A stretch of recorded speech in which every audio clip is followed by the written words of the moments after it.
Who were Shudras? How did they become untouchables?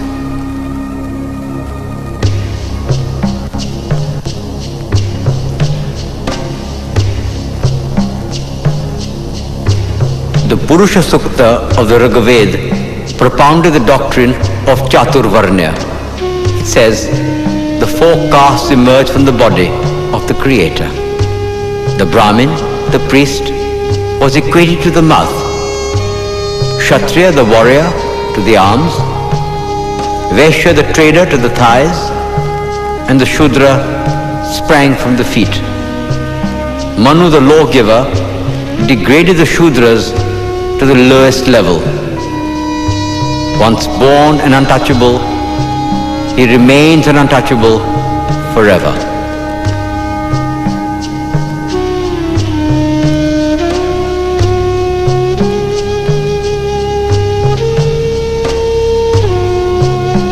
Obliged to carry dead animals and eat carrion, not allowed to use public streets, untouchables lived in a state of permanent segregation.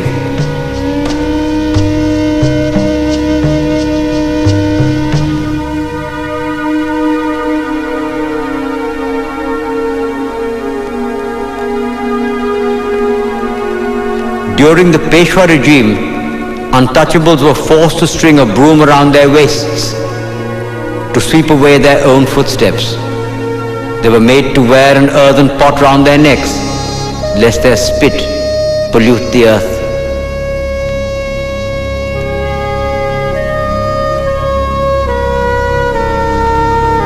It was a bondage worse than the slavery of the Roman Empire, more cruel than what was perpetrated against American Negroes and German Jews. How long will this go on?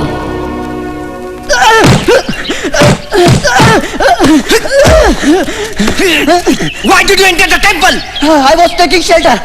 Last night it rained very heavily. You have defiled our temple. You should have fell on the idol. You filthy scum! You dirty untouchables think you are Ambedkar? Nowadays everybody's Ambedkar. Hit him! Teach him a lesson! You government son-in-laws? Teach him a lesson he won't forget!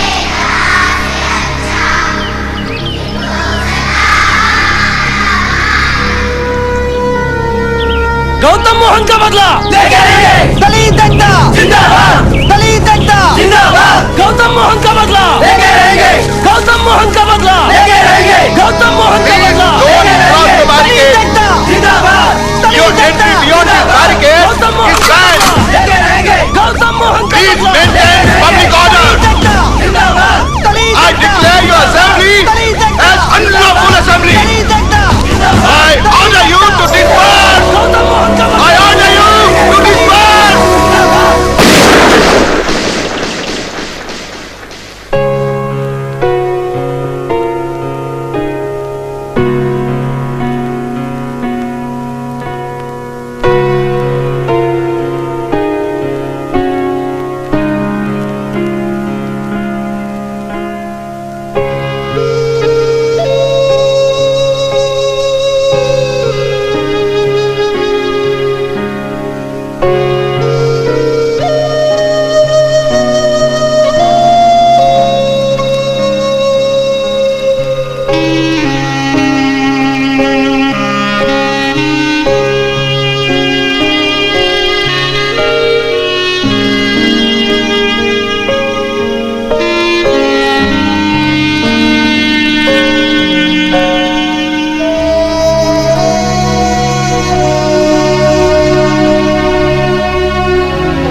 Young man, you are the only one who's always here before me and always the last one to leave.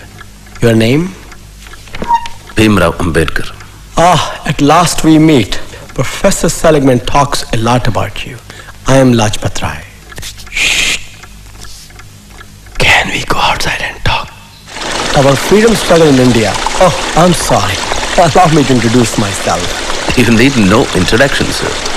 Professor Seligman speaks very highly of the economics thesis you are writing for him. We need men like you in the struggle.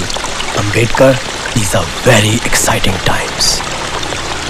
The war has completely finished Britain. We must take advantage of that. As you may know, Tilak has begun his Home Rule League in India. And I'm continuing my struggle from here. They have deported me, but they can never defeat me. We are having a meeting next week. I'm sorry I cannot attend. I'm here on a scholarship from Baroda State. I owe it to the Maharaja to concentrate on my studies. Pleased to have met you, sir.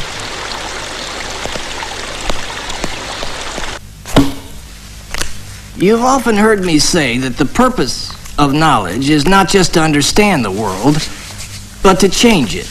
Yes? Take my example. I teach, I write books, and I'm also one of the founders of the Negro Urban League. I know, sir. Please understand me, I have no complaints about your academic work. You're probably one of the best students I ever had. Please come. I'm disappointed, Ambedkar. I'm disappointed that you choose not to involve yourself in your country's political struggle for freedom.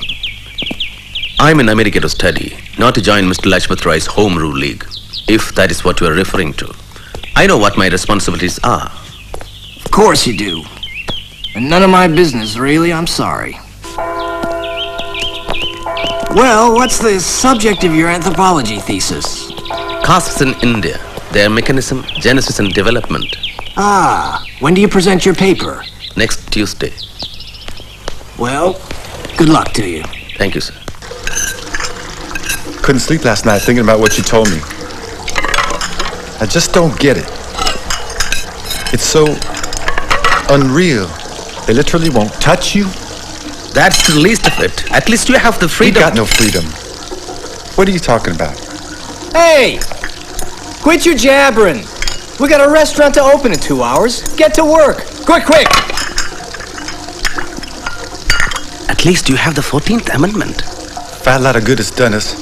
Think about it. You're from India and you can go to Columbia University. I'm an American. I can't be a student there. I can be smart, talented. But hey, let's just keep that 14th Amendment stuff in the Constitution. Because in the real world, black is black and white is white. And never the twain shall meet. You read Rudyard Kipling? Think you're the only one who reads books? You black bitch! What's I'll up? teach you. I want you to Keep your hands to yourself, huh? Take I that. didn't do anything. Dirty nigger. Keep your hands to yourself. Please. I'll teach you touching a white woman. I'll kill you. I didn't You touch hear the me? girl, You man. dirty nigger. You take that. I'll teach Leave you a me lesson. alone. I'll kill you. You hear me? You Please black son stop, of a for bitch. God's sake. Now get the hell out of here. Dirty nigger. Manu says the only occupation the Lord prescribed to the low castes is to meekly serve the other three castes. No collection of wealth must be made by the low castes, even though they are able to do so. For a low caste man who has acquired wealth gives pain to the other castes. Chamu, give it to her and take the money.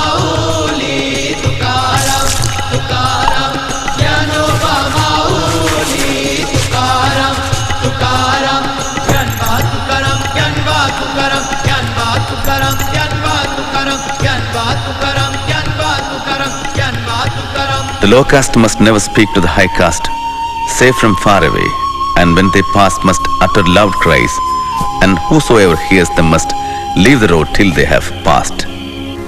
Who wants your wretched money? Go away, go! This boy thinks that just because his father was Subedar Major, you will cut his hair.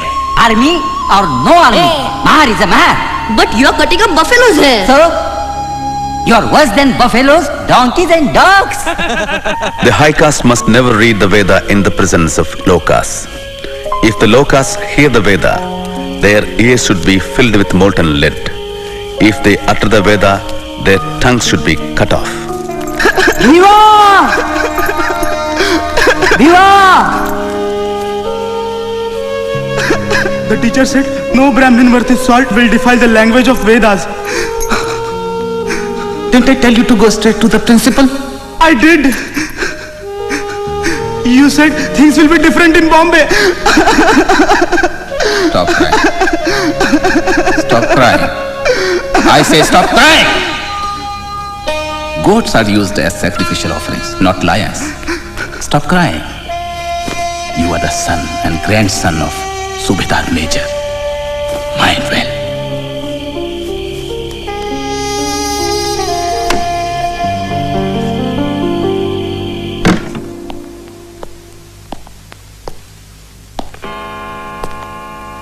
Before I start reading my paper, I should thank Professor Goldenweiser.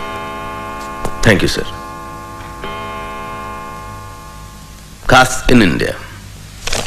The average Hindu, and I may add the average American, is always in ecstasy whenever he speaks about the Indian village. Since many believe this idealistic view, it would be better to present a more realistic picture of village society. The Indian village is not a single social unit. The two major divisions are between the touchables and the untouchables. The touchables occupy the position of a ruling race, while the untouchables occupy the position of a subject race of slaves. These positions are fixed at birth. There is no escape. Can caste be said to exist amongst non-Hindus? Yes. The Hindus have spread their poison to the rest. Caste has penetrated the fabric of Indian society. What caste are you? Mahar. Now, if you can get back the paper at hand. To Ambedkar's grand success! Grand success! Double MA! PhD! All in 3 years! While we donkeys are still struggling with a BA! Hey, Professor Seligman's here.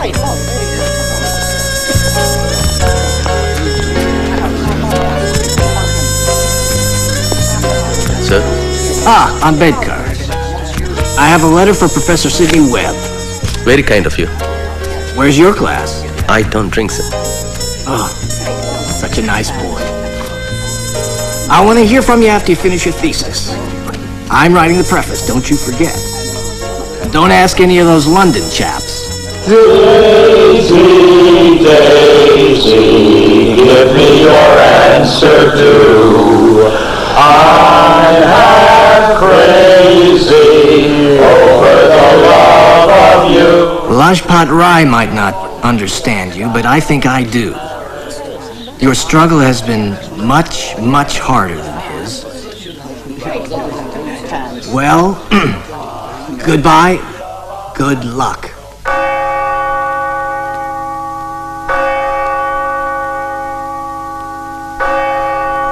Brothers and sisters, we are honored to have with us today a friend of Brother Steve Brown, a young man from India.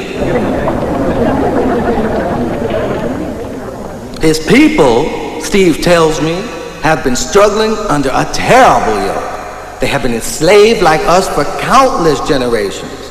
They have been oppressed, humiliated, and treated like animals. The oppressors don't touch them and call them untouchables. They are condemned to live impure and die impure, a permanent hereditary stain which nothing can cleanse. Let us pray for them. Lord, hold our brothers and sisters in India in the palm of your hand. Protect them and help them, Lord, as you hold and protect us. Be with this young man, Lord, as he leaves to pursue his studies in London.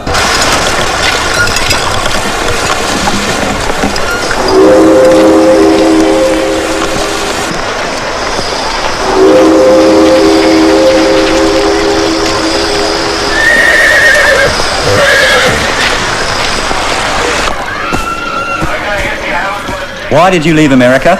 Because I have finished my studies there. I intend to continue them here. What do you plan to do in London? Enroll at the London School of Economics. Oh. Keep terms at Crescent. Complete my thesis. Consult the archives. And also qualify as a barrister. Oh, is that all? He has got a brain and a half, hasn't he? Were you a member of the Gadar Party in America? No, sir, I was not. And you took no part in any of their activities? No, sir, I did not. What about a Home Rule League? Were you a member of that? I was in America to study. What's this then? That's my economics thesis. Page 37. The British government in India has been the costliest government in the world, and the poverty of the Indian people has no parallel in any part of the world. Search him. You swines, get down from my car! You never told me you are Mahas! You liars! You can't travel in my car! You were so well dressed that I thought you... We will pay double the fare. Double, triple, who cares? Demean myself, pollute myself for money? We are thirsty. We want some water.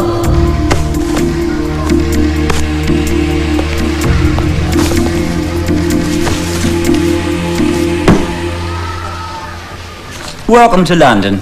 Professor Seligman recommends you highly. What was your thesis for him about? It's a financial history of India from 1765 to the present. Very ambitious. Has it been done before? No, sir. I'm the first. And what thesis do you plan to write for us? On the problem of the rupee. Oh. I wasn't aware there was a problem. I disagree with Keynes's justification for India's gold exchange standard. Then you disagree with me too? Yes, Professor Cannon. Unless you have changed your opinion. I most certainly have not. I don't mean to be rude, sir. And you think you can prove that both Keynes and I have been wrong all these years? Yes, sir. I think I can. Well, well, well. I certainly wish you good luck. Thank you, sir. I shall look forward to reading your critique.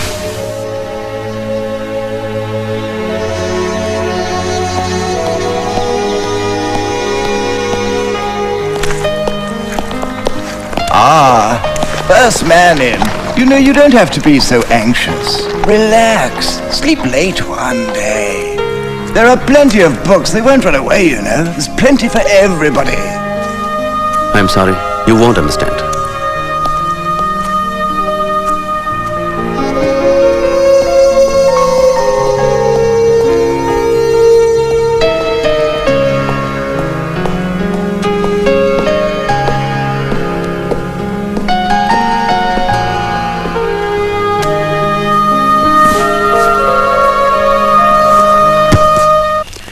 Good evening, Mr. Andrews. A letter for you. Thank you.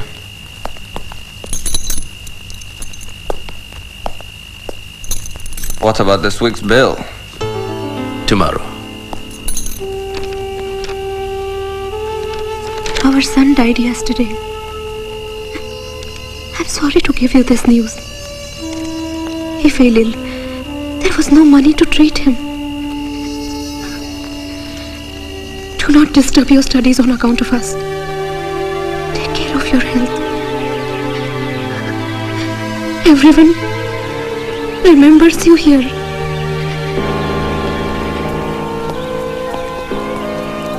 Dear Ramu, it is sad that Gangadhar had to die. Life is going to be rather painful without him. And for you, all the more as his mother. Because of the little money I sent, you are compelled to wash the dirty utensils in others' houses. I hate myself for doing this to you. And here in London, with the war, life is hard for me too. At times, I have had to sell my books for survival. But one can't complain, Bhimrao. Studying at the London School of Economics and doing law here at Gray's Inn must be difficult, Ambedkar. I'm trying.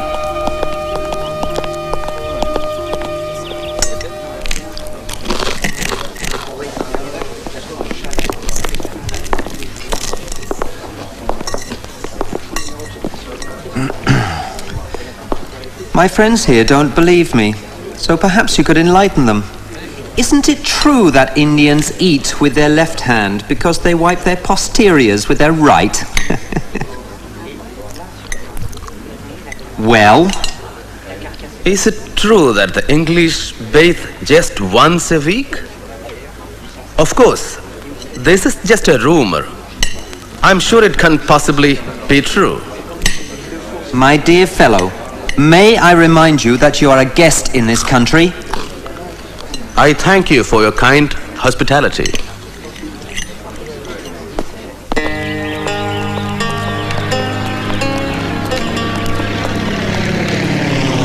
Baroda State regrets to inform you that the period of your scholarship is over and you are required to return to India immediately.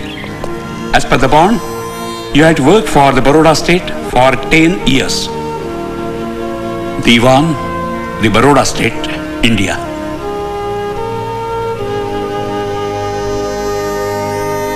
Is there no way you could persuade them to allow you a few more months? After all, it's so close to finishing. No, sir. Well, Ambedkar, all is not lost. I can grant you an extension for 4 years. If you return within that time, you can resume where you left off. I appreciate that, sir. Thank you. You think you'll be able to return? I don't know. I hope so. Biva, you made us so worried. Why? My ship was only a few hours late. We heard a bomb hit your ship. A bomb? But thank God, it was not your ship. We went to the ship's office. They told us your telegram was wrong. Only your luggage was on that ship. A bomb hit the ship with my luggage? Yes. We thought your ship had sunk. My books. My books were on that ship. Forget about your books. What are you talking? At least you are alive. To India, Montague declares Association of Indians in the administration. Ananda, you have some money? Home rule comes to India. Hey, you. Anna, are you still wrestling? Oh, yes. Namaste. Rama, Biva has come.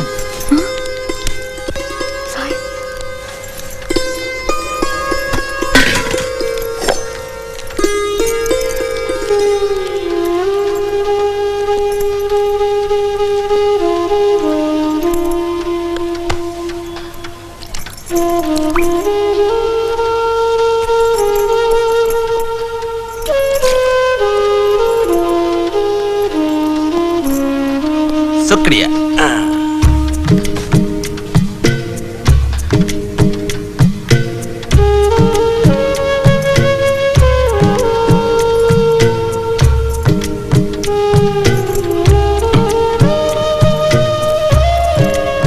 Bhimrao, what jewelry did you bring for Ramabai? When the jewel himself is here, what's the need for jewelry? Right?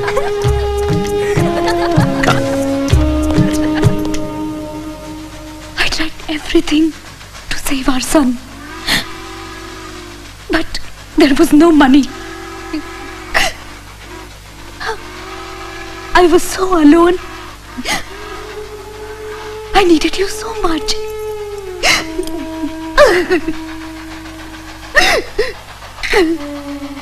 Every morsel of food I ate, I thought of you. Every Saturday I fasted for your safety. I know your hardships and loneliness. You know, sometimes I feel so guilty.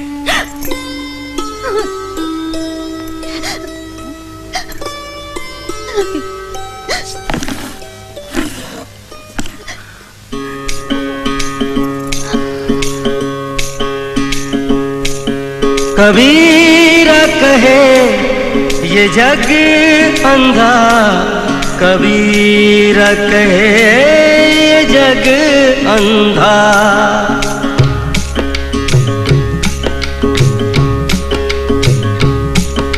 कबीरा कहे ये जग अंधा, कबीरा कहे ये जग अंधा।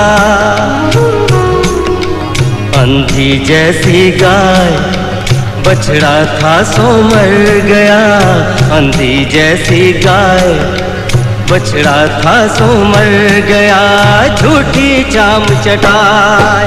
कबीरा कहे ये जग अंधा, कबीरा कहे ये जग अंधा।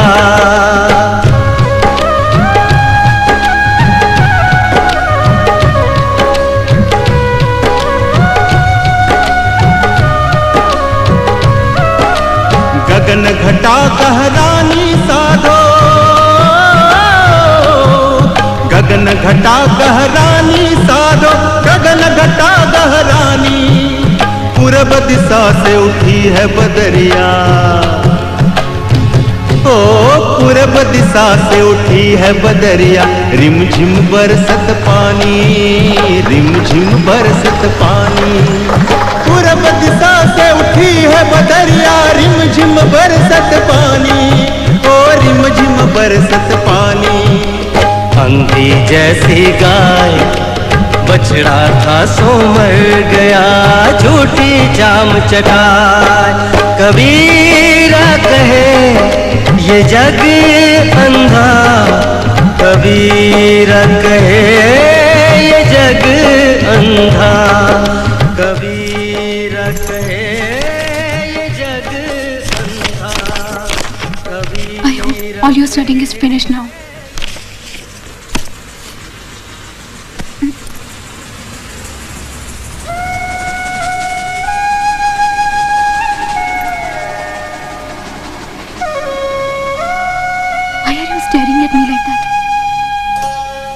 तदेव लग्नं सुदिनं तदेव ताराबलं चन्द्रबलं तदेव विद्याबलं दैवबलं तदेव लक्ष्मीपते ते गृयुगं स्मरामि। Hurry up, you have to finish it before this fish market opens. Shubhmangal सावधान।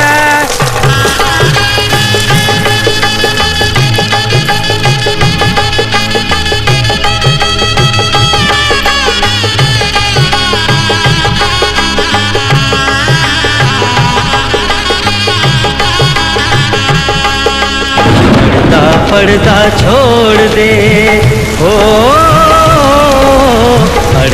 पर्दा छोड़ दे बिन पर्दे की बात। पर्दा छोड़ दे बिन पर्दे की बात। दुल्हन से दुल्हा मिला तो, दुल्हन से दुल्हा मिला तो फीकी बड़ी बारात। कबीरा कहे ये जग। Why are you staring at me like that? Ramu, I have to go back. I had to leave my studies halfway. What are you going to do with so much of knowledge? Enough now. I won't let you go. Don't worry, I'm not going immediately. But you know, I have to go to Baroda to work. I can also come with you. Let me go first and find a place to live. Then I'll come and take Yeshwantan.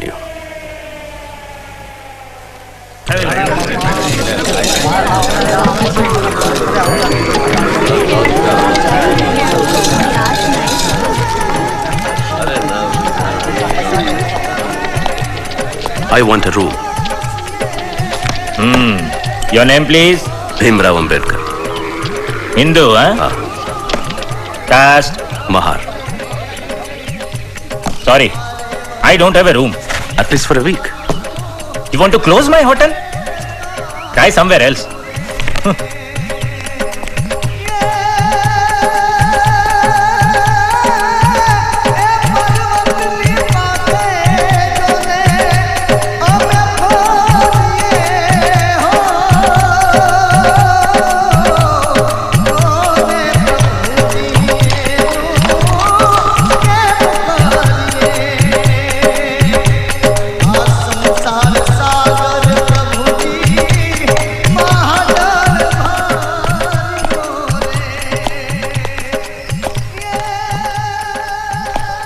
Roshan? Yes? Passenger? Are you alone? Yes. Is this your only luggage? Yes. Come.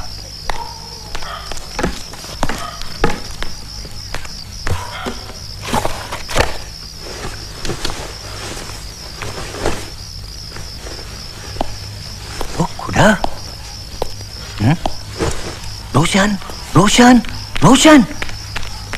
He is not Parsi. He is not wearing Sudre Kusti. Who are you? You are not a Parsi. Yes, I am. Trying to fool us? All right, all right. Show me your Sudre Kusti. Come on, show us, show us. I'm Hindu. You can't stay here.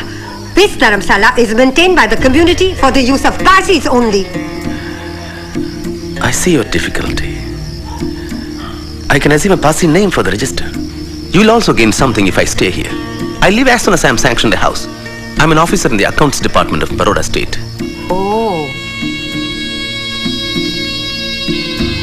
All right, all right. You'll have to pay 5 annas for the day, for boarding and lodging. And you'll have to register under a Parsi name. Thank you. I'll get some food for him. But you can't stay in this room. I'll give you some other room. Pack up and come. Come with me.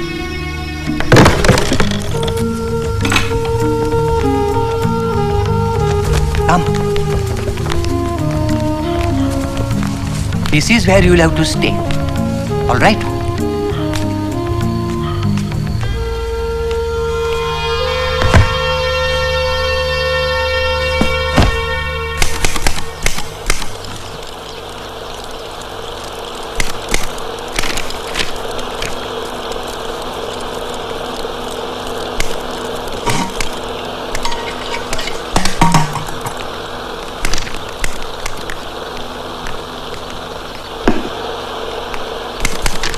Ane, give me the staff salary file.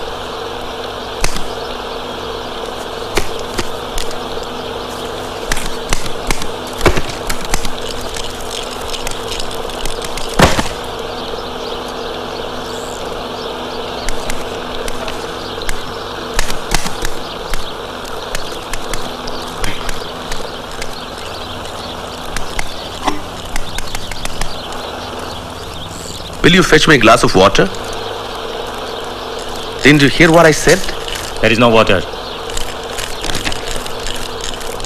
What is that then? There is no water.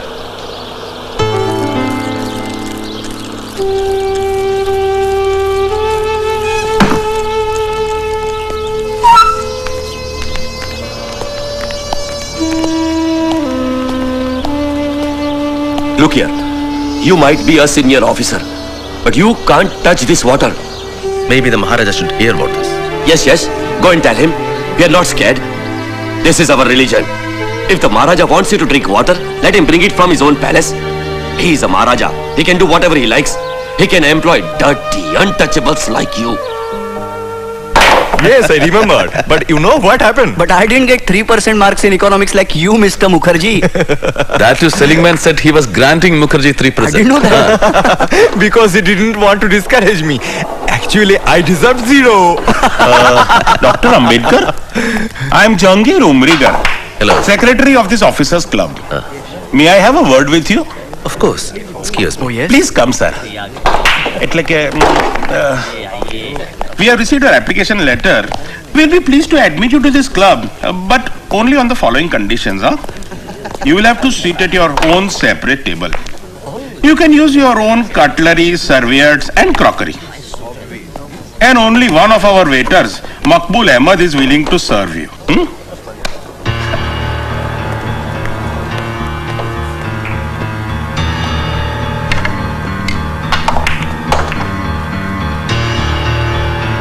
Dear Ramu, it's very difficult to get a place to stay. Even Joshi and Mukherjee, my friends from Colombia, refused to help me. I remember how angry my father was when I decided to come to Baroda. You owe nothing to the Maharaja. Don't be dependent on the whims and fancies of a Maharaja. That too in Gujarat. Do you know how orthodox they are in Gujarat? But I have already accepted the job, father. What?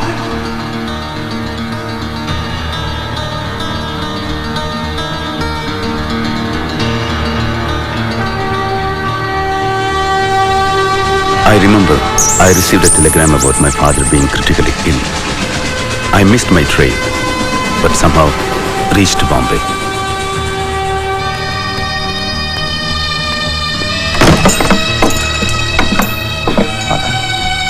Shiva.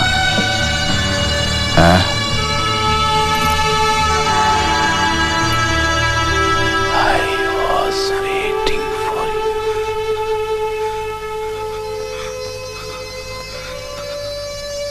God bless. Father?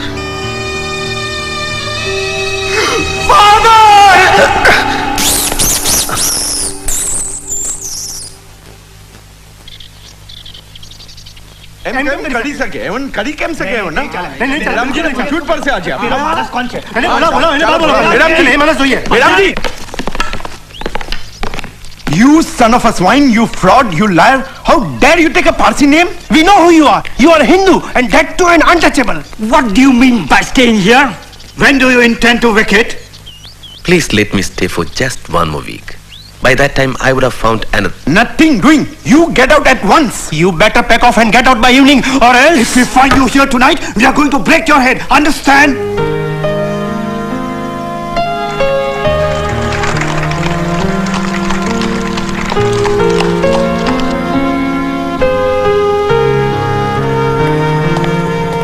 Dr. Ambedkar, Maharaja is expecting you. Please come.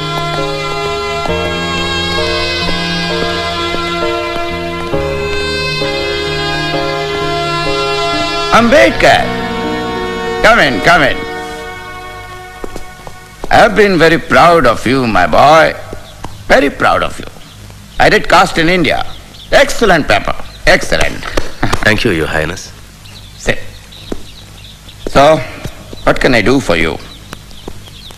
The Diwan indicated that you had a problem. Sir, I need a place to stay.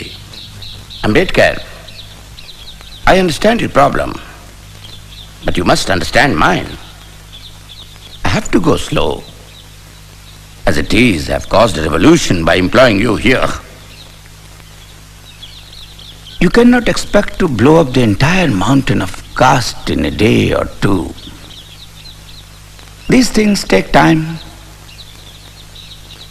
You must be patient.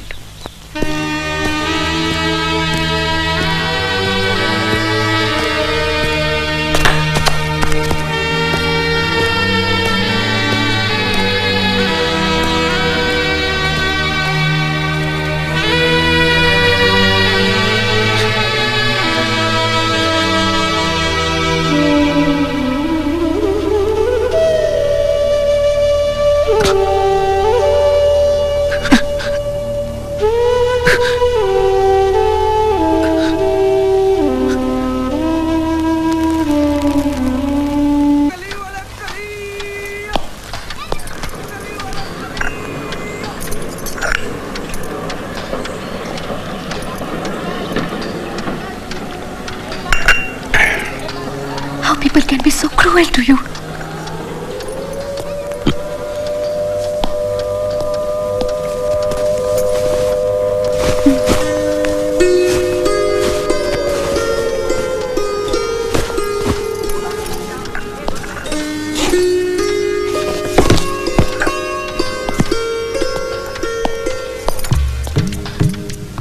What's all this, Ramo? This is the first day that you are going to sit in... Sitnam College. Sit in... Sitnam College. Sit in... Scam...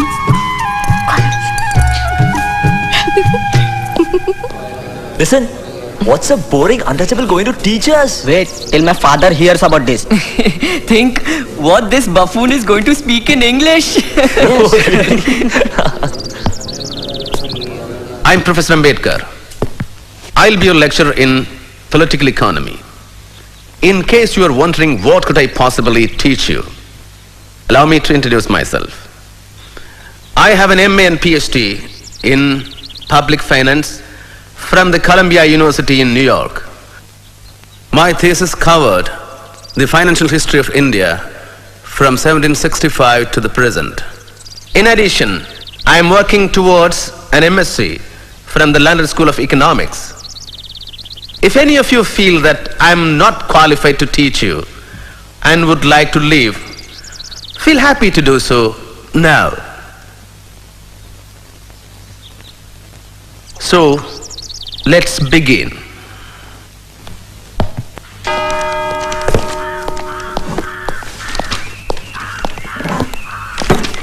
Dr. Ambedkar. Yes? I am Professor Trivedi. This voter is reserved for the professorial staff. What do you think I am? Yes. We all know you are a lecturer, but here we are to tell you to bring your drinking water from home.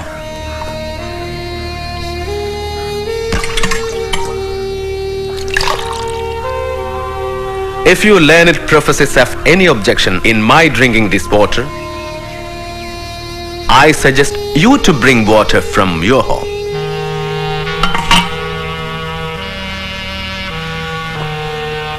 Or purify it. You are Trivedi, so I assume that you know the rituals to purify polluted water. No? I'll tell you. Amedya Shava Chandala Madhya Mansadi Dushitat. That's from Vriddha Harita Smriti. Shall I repeat it? Amedya Shava Chandala Madhya Mansadi Dushitat. Amedya Shava Chandala Madhya Mansadi Dushitat. Govarudrutya Kalashay Sahasram Jalam Nikshipya Panchagavyani Varunairapi Manyayeta Taragasya Vishuddhyartham Gobhis Sankramaye Jalam.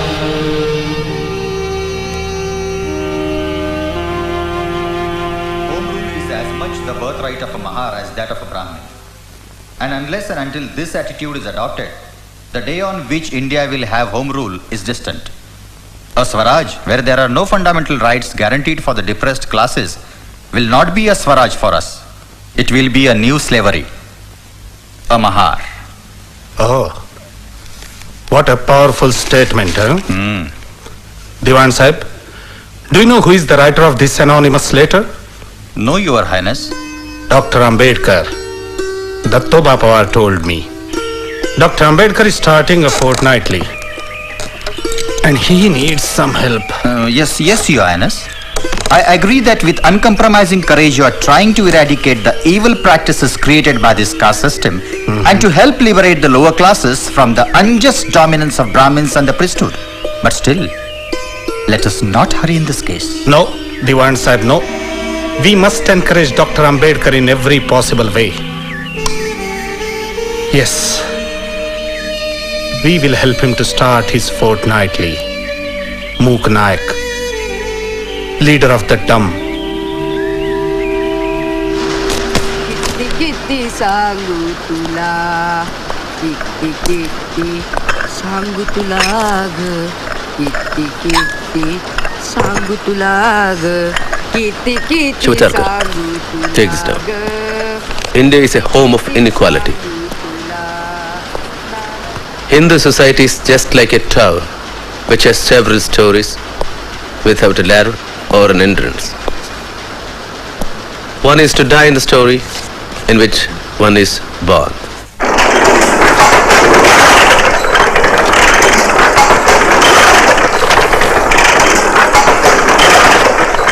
So friends, this Mangaon conference has convinced me that you have found your savior in Ambedkar. I am confident that he will break your shackles. Not only that, a time will come when, so whispers my conscience, Ambedkar will shine as a front rank leader of all India fame.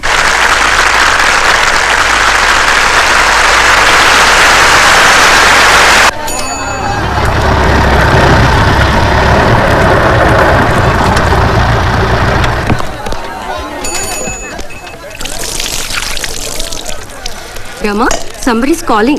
Who can it be? Oh, Ambedkar! I think he's Shahu Maharaj. Let's go up.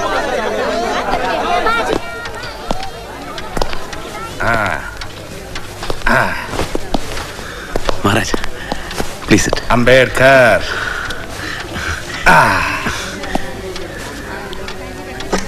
How How about a cup of your specialty, Sister Ramabai? Ramu, tea. What they say is true. Behind every great man, there is a great woman. You are a lucky man, Ambedkar.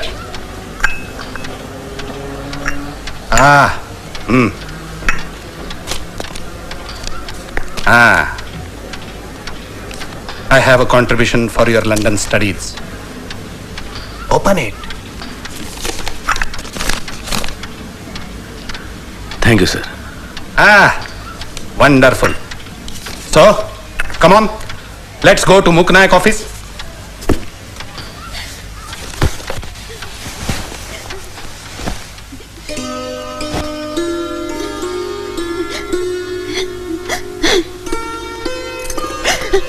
Ramu, I can understand your suffering, loneliness, and hardships.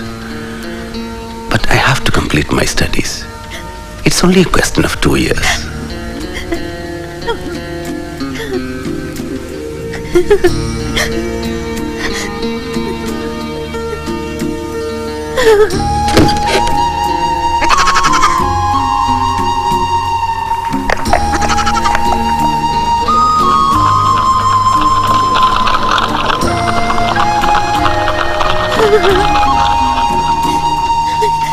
What did you think of the defense? Well, well.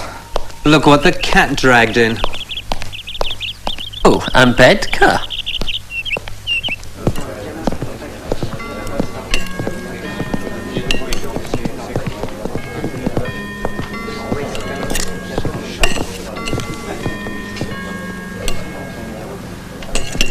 We're all out of chicken. We just served the last piece. Cabbage and gravy is all is left.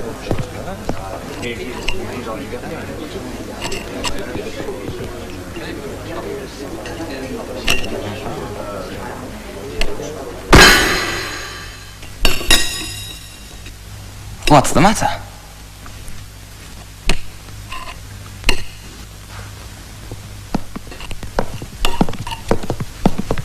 Robert. Ah, I see you have my piece of chicken. Well, aren't you lucky? My father says in India, Indians and dogs eat outside.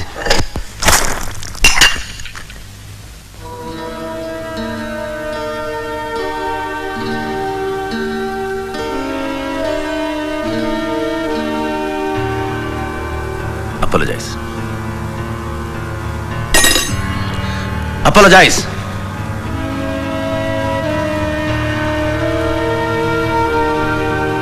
Oh, all right. I apologize.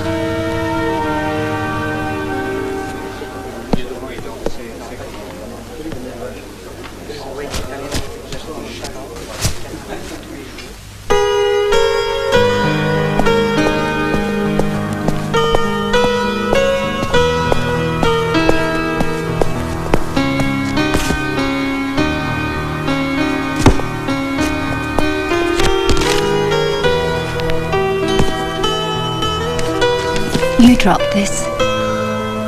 Thank you.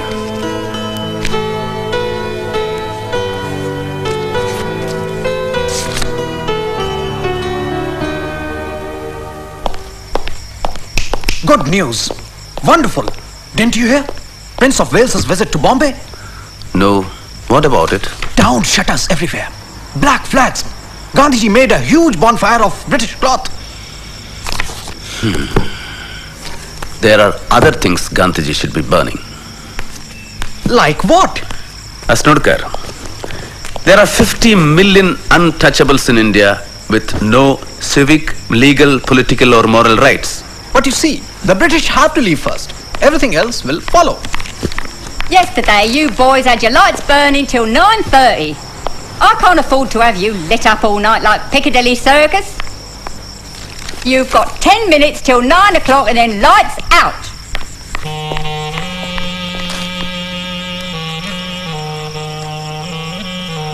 Dear Shivatarkar, how is Mokanaik? Life here is very difficult. My landlady is a very harsh and terrible woman. I have to make do with the frugal breakfast, which is also my lunch.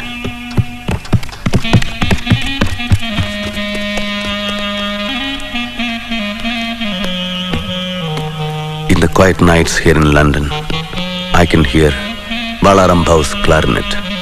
I am anxious about Ramabai. Please continue to take care of her, as I know you will. Also, I hear from home that the tuition teacher is irregular. Why is this so? If money is the only constraint, please increase his salary or get another teacher. On no account should the education of the children suffer. Please personally look into the matter. Bhimrao. Never had a moment's time for you here in Bombay. And just look, how he cares for you from 1,000 miles.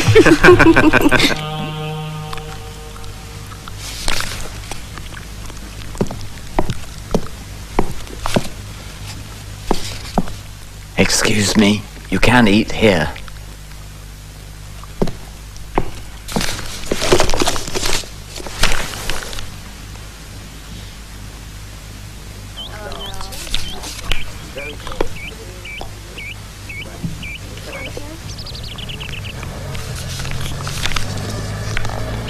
Excuse me. We met the other day. We did? You know, you dropped a paper, and I picked it up. Ah, yes. Fanny Fitzgerald. Bhimrao Ambedkar. Pleasure to meet you. You work harder than anyone I've ever seen. I have very little time and much to do. I wonder if I could be of any help to you. I work in the House of Commons. And, well, I have access to a lot of references. Why don't we have a cup of coffee? And you can tell me exactly what you're working on.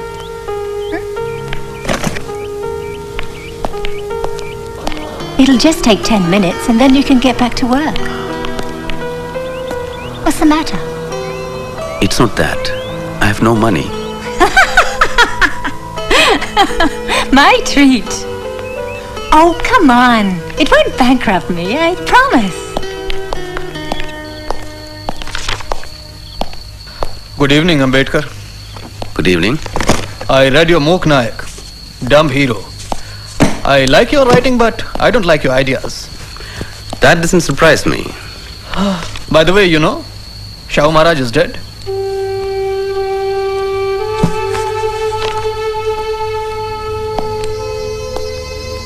I met a friend of mine today. He has just come from Bombay.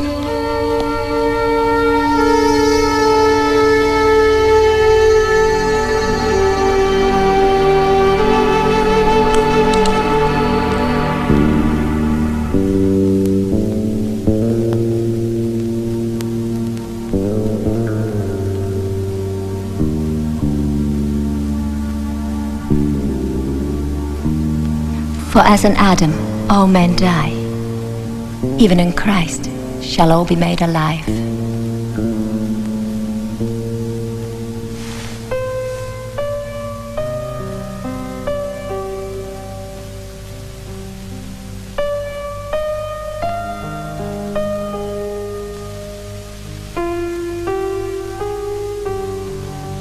When my husband died, I wanted to die with him. I have been very selfish. I have never ever asked you about yourself. There's not much to tell, really. He died in the war. Any children? I live with my mother. She's the only one I have left. I hope God gives you the happiness you deserve, Fanny.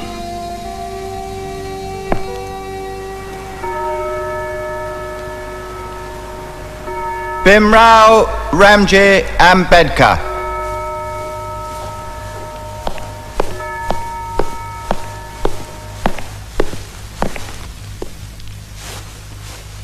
I hereby call you to the bar and do publish you barrister.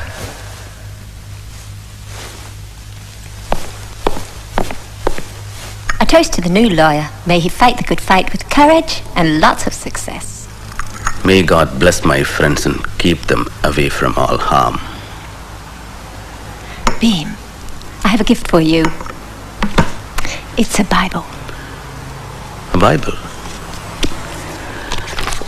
I'm going to write a book on the Bible, and I'll dedicate it to you. Why, thank you.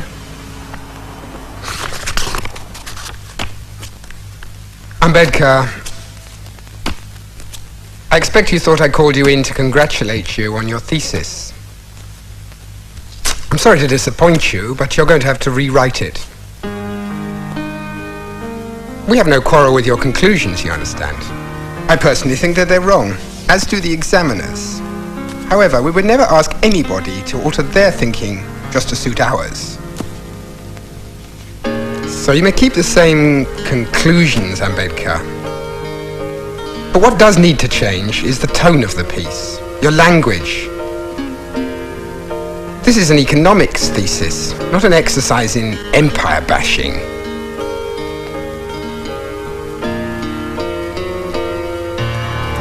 Bim, what's the matter? Didn't they love it? They hated it. I have to rewrite it. I don't believe that. Why? My language offended them. I just called a spade a spade. I didn't invent imperialism, they did. Oh, Bim, what are you going to do now? Rewrite. Paper! Paper! Paper! Paper! Paper! Paper!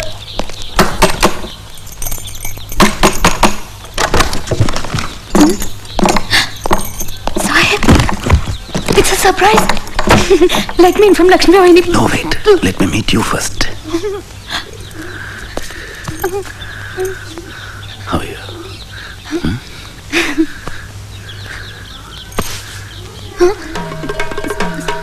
Sahib. Ambe la la lo maya la la lo. Ambe la la lo maya la la lo. Usa kundar mandi la la la lo. Usa kundar mandi la la la lo. Ude ude ude. Unta khai zogai gundra yege. Mandi la gundra yege. Ya nai tu kai gundra yege. Mandi la gundra yege. Oi jaganpati gundra ya ho. Mandi la gundra ya ho. Anu surle surle gundra ya ho. Mandi la gundra ya ho. Mandi la gundra ya ho. Sukhiya, here's a pen and a compass box for you. Tomorrow we'll go to market and buy clothes for you, for your mother and Lakshmi Vani. This is my law degree. You know what they said? Bhimrao Ramji Ambedkar, I hereby call you to the bar and do publish you barrister.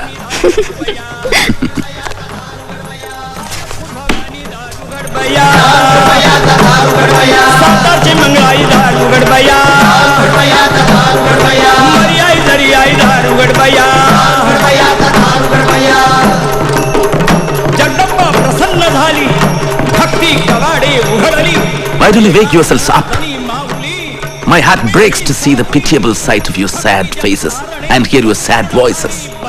You have been groaning from time immemorial, and yet you are not ashamed to hug your helplessness as an inevitability. Why did you not perish in the prenatal stage instead? Wake up. Wake up! Why do you worsen and sadden the picture of the sorrows, poverty, slavery and burdens of the world? With your deplorable, despicable and detestable, miserable life, you had better die and relive this world if you cannot rise to a new life, or you cannot rejuvenate yourselves. Wake up. As a matter of fact, it is your birthright to get food, shelter and clothing in this land in equal proportion with every individual, high or low. If you believe in living a respectable life, you believe in self-help, which is the best help. From the presidential chair of the Indian National Congress, Maulana Muhammad Ali referred to a suggestion to divide the untouchables equally between Hindus and Muslims. How dare he speak like that? Are we to tolerate this? Are we to be treated like slaves? How can we trust the Congress after this? Gandhi, the great social reformer, was in prison when this was said, and he remained silent. Do we need such saviors who care more about appeasing the conservative Muslims in their demand for Khilafat? I say no. I propose we establish a central institution for removing our difficulties and for placing our grievances before the government. I propose we call our organization the Bahishkrit Hitakarni Sabha.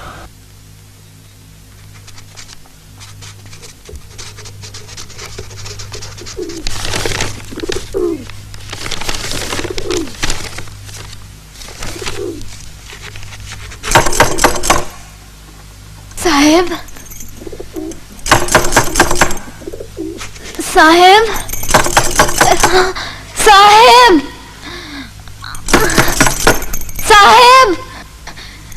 What do you want? Can I have some peace in this house? You've locked yourself since morning. You didn't eat anything. I'm not going to die if I don't eat. You go and eat.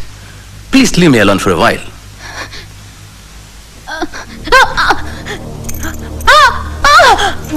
Ramu, what happened? Ramu, what happened?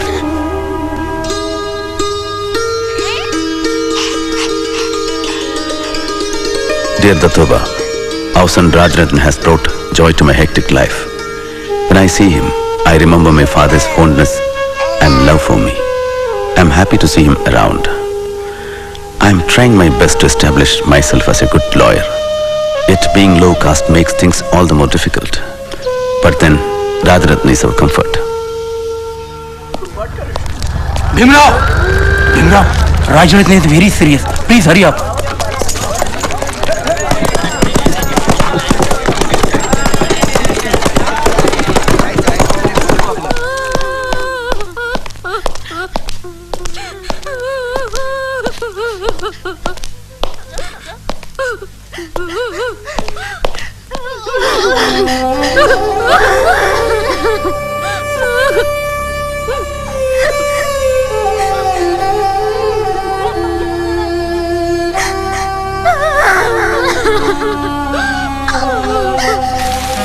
But, dear Datoba, the ill-omened day came and Rajrathan had to die. And now that we have buried the fourth of our auspicious and sprightly children, all the salt from our life is gone. Tell me, Datoba, why is destiny so cruel? Why did Rajrathan have to die? Why? I, Bhimrao Ramji Ambedkar, having been nominated a member of the Bombay Legislative Council, do solemnly affirm that I will bear true faith and allegiance to His Majesty the King Emperor, as by law established, that I will uphold the sovereignty and integrity of British India. We should start our agitation from somewhere in Konkan. That who comes under the Bole resolution in the Bombay Legislative Council about the untouchables being allowed to use all public watering places. Let's begin the agitation of Mahad to the opening of the Saudar tank for the untouchables. This will be the commencement of the social revolt. Sahasrabuddhe, Chitre, and Tipanis should reach each and every village and get people to gather in thousands.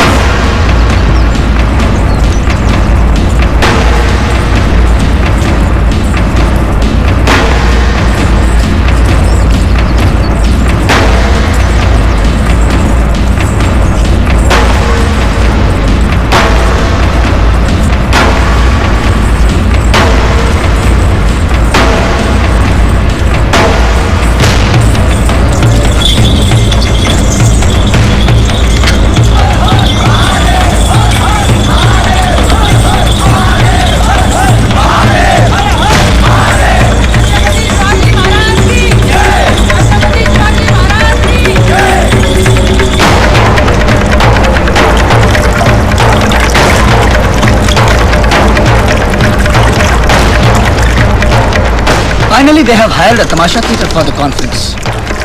And hundreds of people are marching towards Mahad.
Brothers and sisters, I am very thankful to you for giving me the honor of the presidentship of this conference. I am very happy to be here.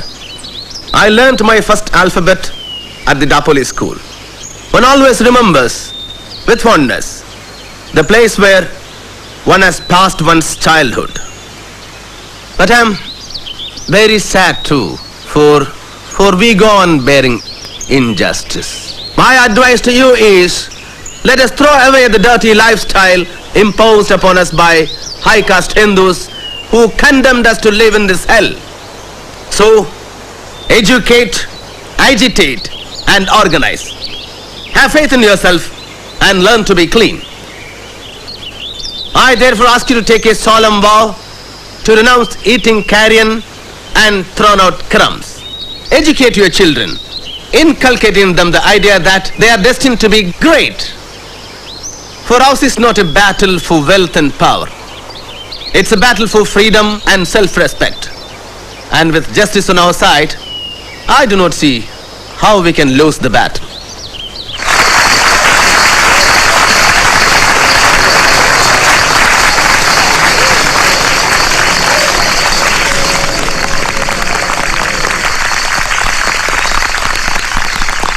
The untouchables of Mahad find it very difficult to obtain drinking water. To remove this difficulty, the Mahad municipality, in accordance with the Bole resolution, has opened the Saudar tank for the public use, irrespective of caste. But you all know, so far, the untouchables of Mahad have not implemented this resolution because they have been afraid. So I appeal to this conference to give a lead in this matter. So let us all go out to the Saudar tank and drink water as is our legal right. Chalo Saudar tank!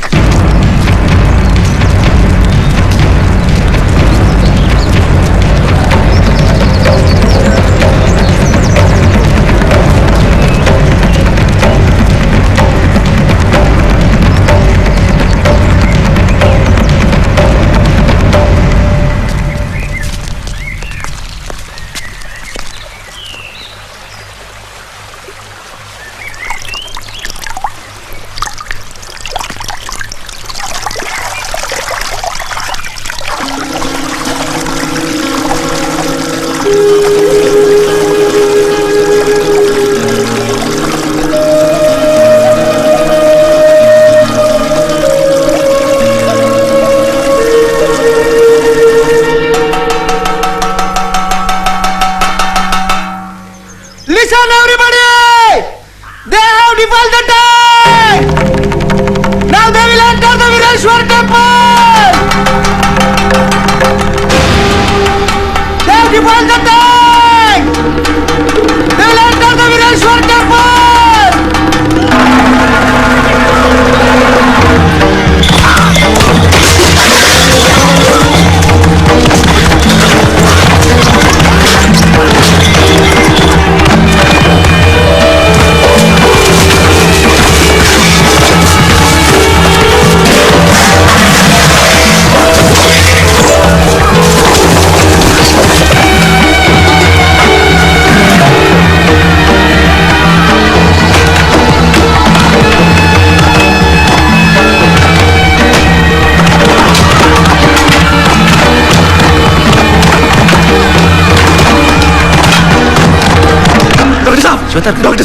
Doctor Saab, riots!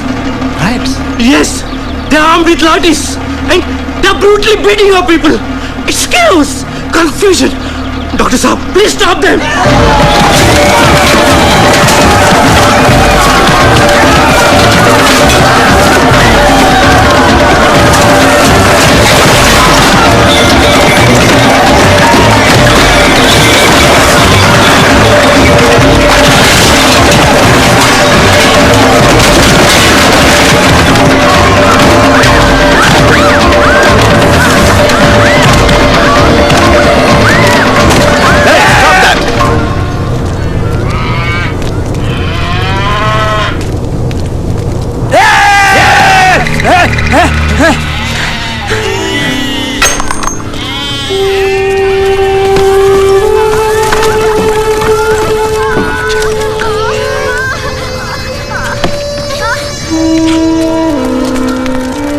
Disgusting.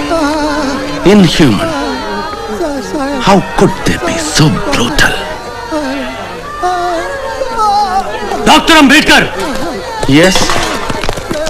Will you please control your people? Control my people? Yes. Chitre? Gaikwad? He is asking me to control our people.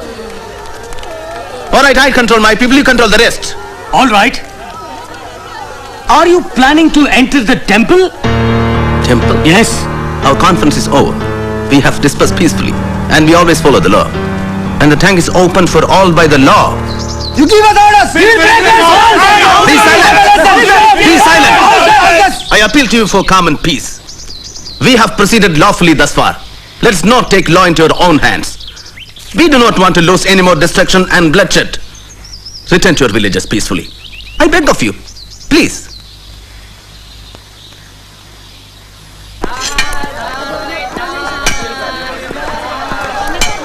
He has not slept. He has not eaten. He has fallen sick worrying about you. Don't you care anything about your family? I know what I'm doing. Then why do you risk your life like this? Hey, Bhiva! Listen to me, I am your elder brother. You have to listen to me. Tell me, who was the one who supported your family when you were studying? Hey, when you did not have a single paisa with you? Tell me, who was that? Hey! Nothing in this house belongs to you. Nothing. Even the cooking utensils. Everything was bought with my money. Do you understand? Then take them and leave. All right. I'll take them. I'll take everything. Mauji? Mauji? Let him go to hell. Let him go to hell.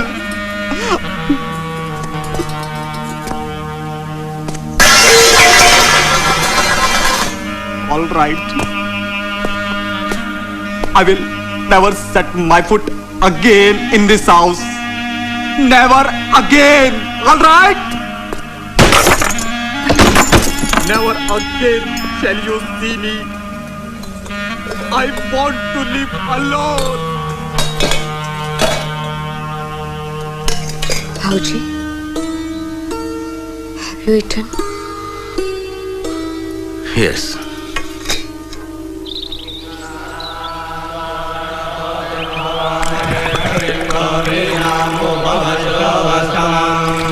ज्येष्ठराजं ब्रह्मणां ब्रह्मणस्पदान शृण्वन्नोतिभिश्रीदशादनाम् ॐ तत्सवितुर्वरेण्यं भर्गो देवस्य धीमहि धियो यो नः प्रचोदयात् ॐ गन्धद्वारान् नित्यपुरुषान् कीर्तिम् ईश्वरीयं सर्वभूतानां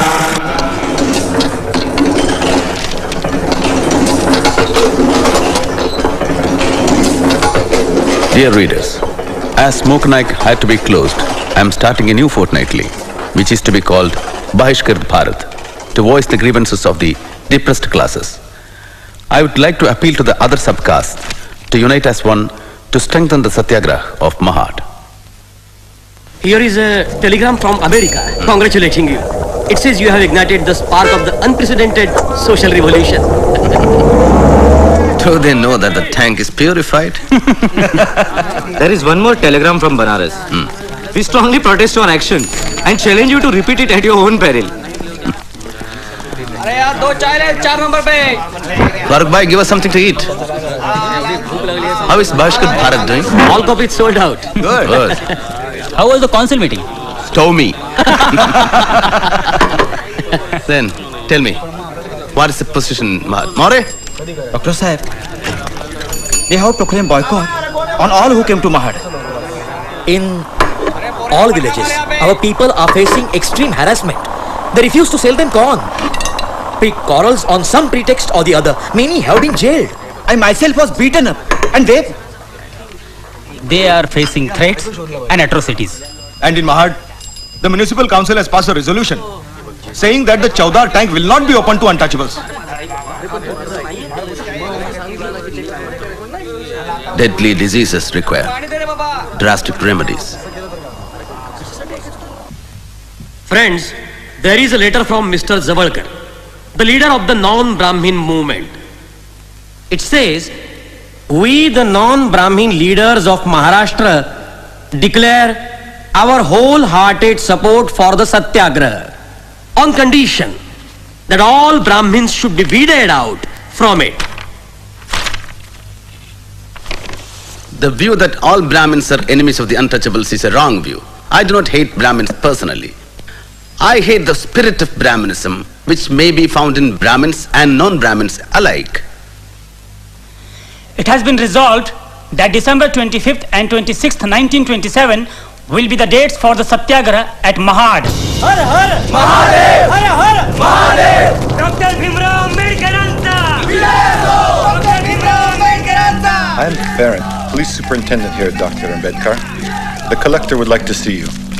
Please come.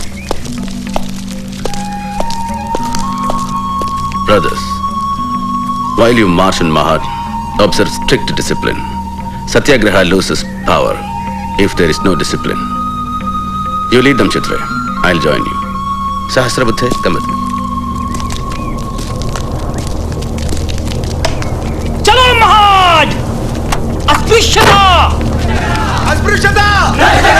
Asprishyata! Asprishyata!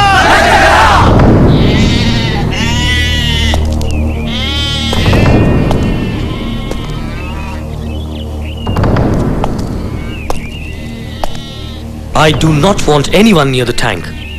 All right? Good. You must understand my problem. The high castes have gone to court, claiming the tank is private property, and the civil court has granted them a stay order. Mr. Hood, you know as well as I do that this is a completely fraudulent claim. But you know that it is up to the courts to decide whether or not they are justified. But the whole purpose of the Satyagraha was to drink water from the tank. If you persist, I will be forced to make arrests. You will be in contempt of court. Do you want to send 10,000 of your followers to jail? What purpose will it serve? You know I am not against your movement. I have resisted pressure to issue an order prohibiting the assembly of 5 or more persons. Thank you. We are grateful. Will you give me the opportunity to speak to your conference? Just for a few minutes, before you proceed to the tank. That will be possible. We must take our leave now. They'll be waiting for us to begin. This conference that has been called to inaugurate an era of equality in India has no parallel in Indian history. I can only compare this to a meeting held in France in 1789 that ushered the French Revolution. Our conference is the beginning of such a social revolution in India. We are here to declare a war. Our goal is not only the abolition of untouchability, but a war against the caste system itself. We will not be immortalized by drinking water from the tank, but this, our action, will prove that we are also human beings. We must establish the principle that status in India shall not be determined by birth, but by merit alone. We must rearrange Indian society on the principles of a casteless, classless society. We must adopt the principle that all men are born equal and die equal.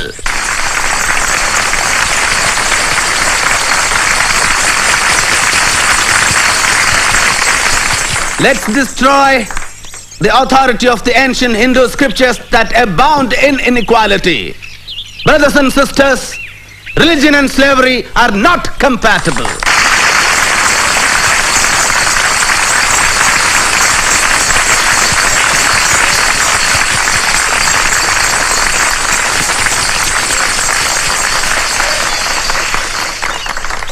Brothers and sisters, even though I am a Brahmin by birth, I condemn outright the doctrines of the Manusmriti. It is a symbol, not of religion, but of inequality, cruelty, and injustice. I move a resolution that the Manusmriti, which has been the cause of untold sufferings for the generations, be publicly burned.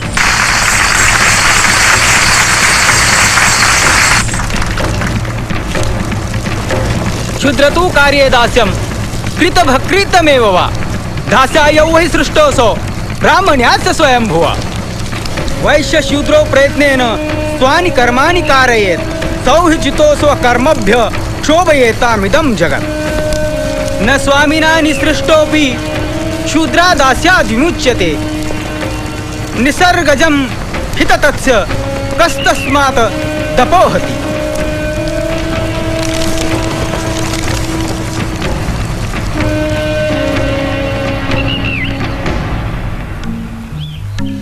Dear Bhaurao, Congress has boycotted the Simon Commission, and so has Muhammad Ali Jinnah.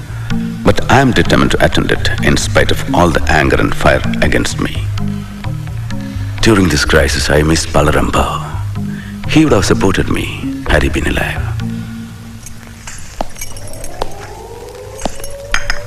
After giving my classes in the law college, I'll be going to Pune. There I have to meet the Simon Commission tomorrow. Sahib, take care. Markebo was telling me that your enemies are... Rama, you still have a fever. Don't forget to take your medicines. I'll take care of myself. So you are particularly anxious to get appointments in the public service? Yes, decidedly. Why is that so? Our experience on the administration of the law is very bitter. In most of the cases, the law is administered to the disadvantage of the depressed class man. I understand that you have been very active in the uplift of the depressed classes. Do the higher classes help you in this work? The whole caste Hindu population insist upon the depressed classes doing the unclean jobs. Because giving up doing these jobs means that the depressed classes are exceeding their social status, rivaling the upper class. What do you want to represent as the proper way in which the Constitution of India should deal with the depressed classes? The first thing I would like to submit is that we claim that we must be treated as a distinct minority, separate from the Hindu community.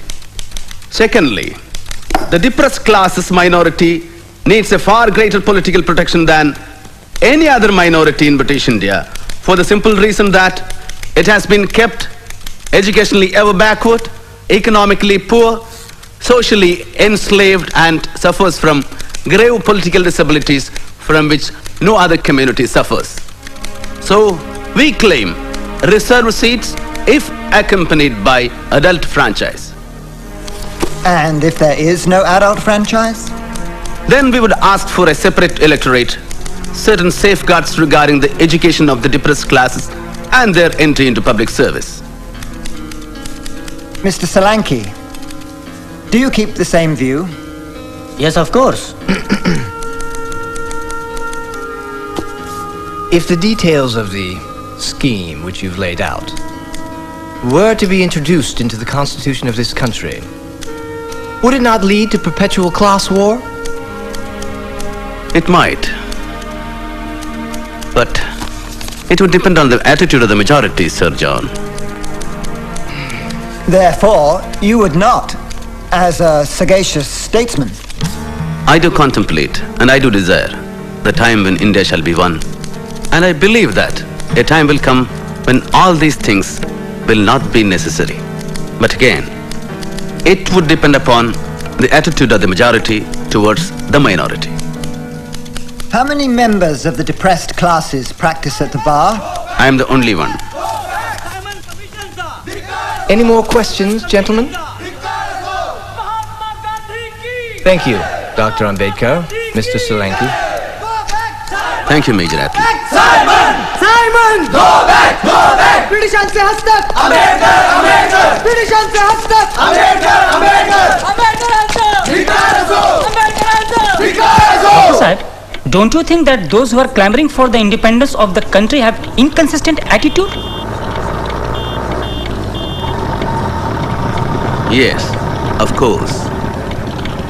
They raised violent protest against the insulting treatment meted out to Indians in South Africa and to Indian students in Britain. And at the same time, denying human rights to their own countrymen and co-religionists in India. I find this attitude inconsistent, selfish and shameless. Which is why my editorial says that we must act in a forcible way so as to let the caste Hindus know that to observe untouchability is a risk as dangerous as bearing live coals on their tongues.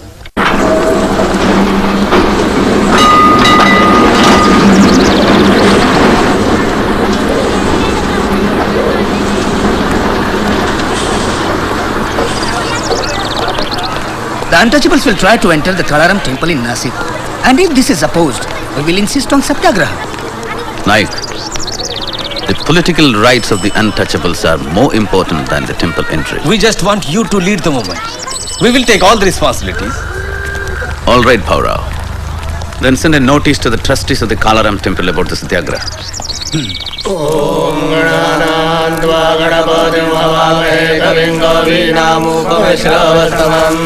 ज्येष्ठराजं ब्रह्मणां ब्रह्मणस्पत आनशृण्वन्नो दिविश्रीरसादनो स्वा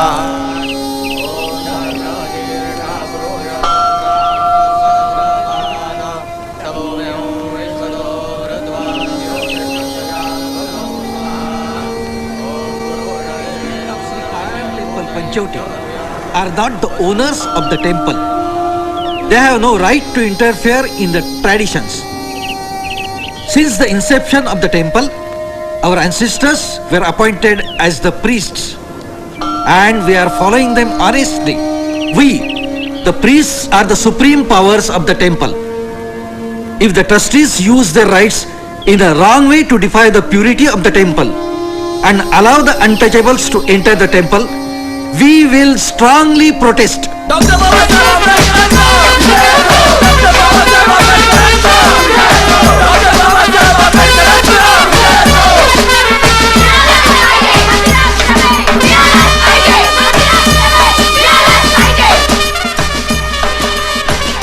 Hurry up!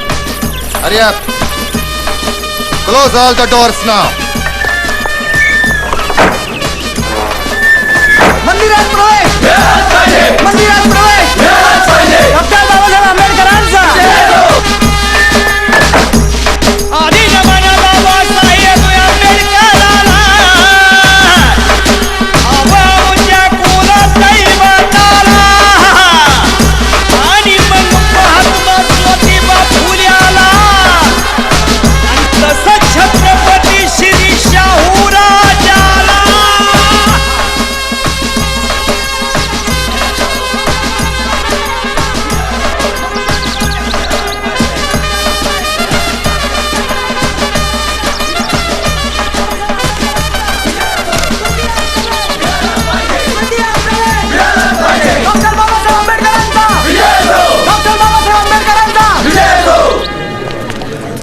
By the order of the district magistrate, all the gates of the temple are locked. By all means, we have to establish our right to enter the temple and worship God. I think there is no other way than Satyagraha.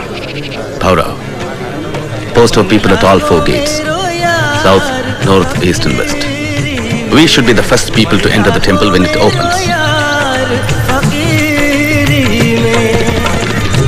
जो सुख पायो राम भजन में, जो सुख पायो राम भजन में, सो सुख नाई अमीरी में, मन लागो मेरो यार फकीरी में, मन लागो मेरो यार फकीरी में. Dr. Ambedkar, don't you feel that it's a crime to block the gates and not allow the people to enter the temple? I know, Mr. Gordon, it is. Suppose I order the Indian Penal Code 144 and allow only 4 people here. Still, we will struggle to establish our rights. डाली छेड़ू ना पत्ता छेड़ूं ना कोई जीव सताऊं पात पात में प्रभु बसत है वही शीस नवा What attitude do you propose to adopt in connection with this Rath procession? The untouchables will participate in dragging the Rath, and we will offer the puja to the idol in the Rath, and that has been a tradition. Caste Hindus will bring the Rath to the main door of the temple, and after they have dragged it 10 feet from the gate, they will stop. And your people can join by holding the rope fastened to the Rath. Is that agreeable to you? Yes, I agree. और क्या रंग चढ़ाऊं कहत Kabir सुलो We have to find 50 men to pull the Rath. How do we choose 50 out of 5,000?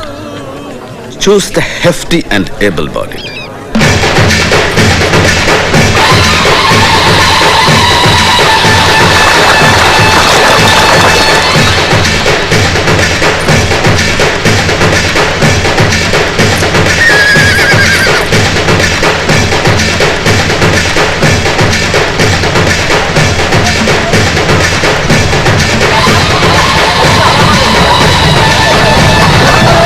Running away with the Rath. Hold them. Go on, hold them.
The actions of the district magistrate and the threat to withdraw the police indicates that the government is not willing to use the power to help the people who are struggling for their rights. Such a government is no good for anybody. I don't agree with the findings of the magistrate of Nasik. I have already written to the governor about our version of the story, which is true. Dr. Ambedkar? Yes? From the Viceroy. Thank you.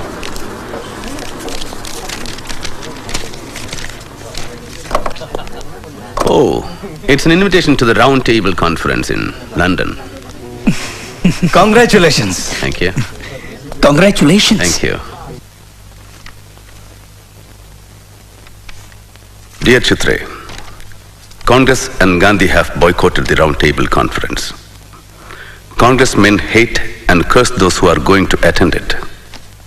I will demand what is rightful for my people, and I will certainly uphold the demand for Swaraj.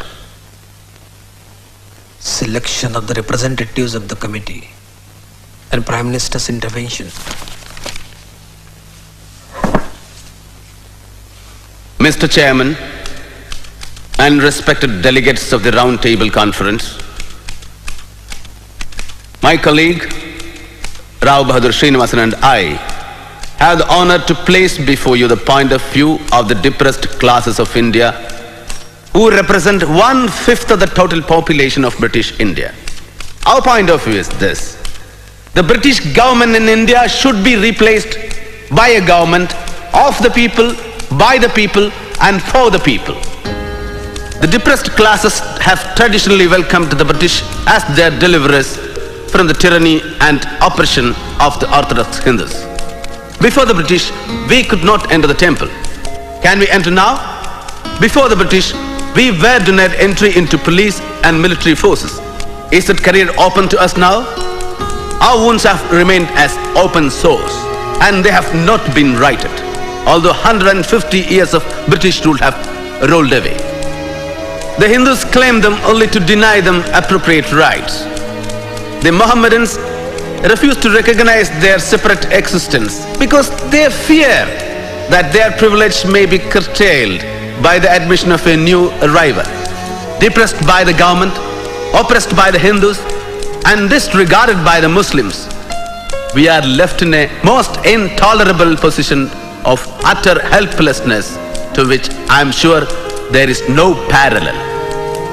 We hold that the problem of the depressed classes will never be solved until they get power in their own hands. Given the present temper of the country, no constitution will be workable which is not acceptable by the majority of the people. The time when Britishers were to choose and India was to accept is gone, never to return.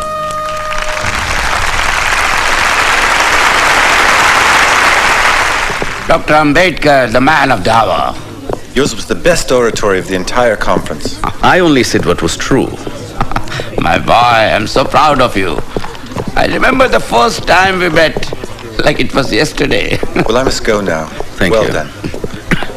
Sir, while we are on the subject, regarding my loan. What loan? For my studies. Oh, that was a scholarship. Dr. Ambedkar, you were wonderful. Thank you.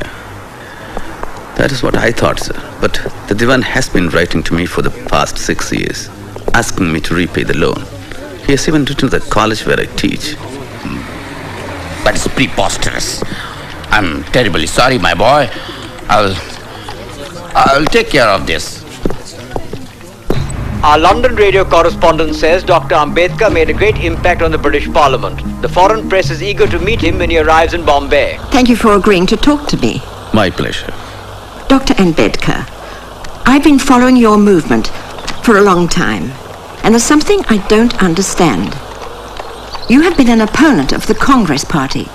They boycotted the Round Table Conference, and you went ahead and attended. And yet recently, you successfully defended the 47 Congress Satyagrahis involved in the Chirana firing case. Isn't that a contradiction? Miss Rosa Epstein. Miss Epstein, there is no contradiction in my position. I took up this case only for the principles involved. I don't agree with the Congress, but I do believe that every citizen has a right to agitate. I see. The rights and the liberties of the people are far more important than the stability of the government. Why should Gandhiji himself send for you? Obviously, to lure our flock of sheep to his fold. Don't you fall under his spell. He's not a god. We should stick to our stand. Yes, yes. Namaste. Namaskar. Bapuji is on the terrace. Namaste. Namaste. And how is your progress with the charkha, Miraben? I'm trying, Bapu. Good. You are doing absolutely fine. Just concentrate. One day you will master it. Good, good. That's right. That's right. Bapuji. Dr. Ambedkar has come. Ah, yes. Dr. Ambedkar, you wish to see me. Gandhiji, you sent me a note calling me here. Oh yes, that is so. I believe you have some grievances against me and the Congress. Let me tell you, I have been troubled by the problem of the untouchables since my childhood. Before you were even born, Dr. Ambedkar. And because of my efforts, it has been made a plank on the Congress platform. And that is not all.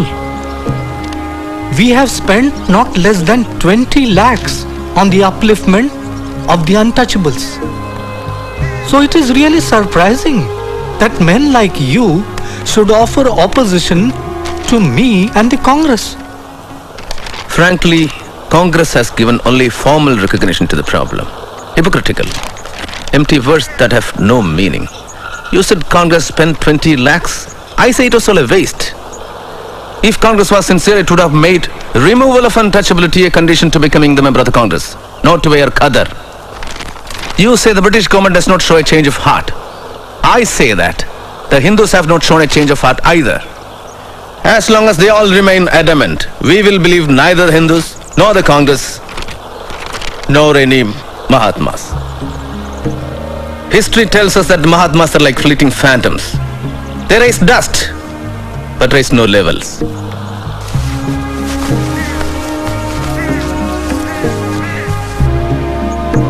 Gandhiji, I have no homeland. But this is your homeland, Dr. Ambedkar.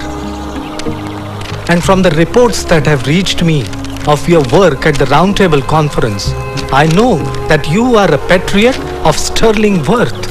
How can we call this land our home when we are treated worse than cats and dogs?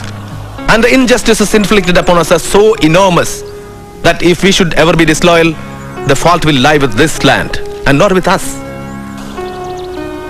The congressmen oppose our movement and dub me a traitor, and you call me a patriot. All I know is I have been trying to win elementary human rights for my people without meaning or doing any harm to this land. You can call me a traitor or a patriot. I don't care for either label. So what would you like us to do, Doctor? You have agreed to political safeguards for the Muslims and Sikhs, who are politically and economically much more advanced than the untouchables. The Round Table Conference has recommended similar political safeguards for the untouchables too. What's your opinion about that? I'm against the political separation of the untouchables from the Hindus. That would be absolutely suicidal. I thank you for your frank opinion. It is good to know where we stand as regards this vital problem. I take leave of you, Gandhiji.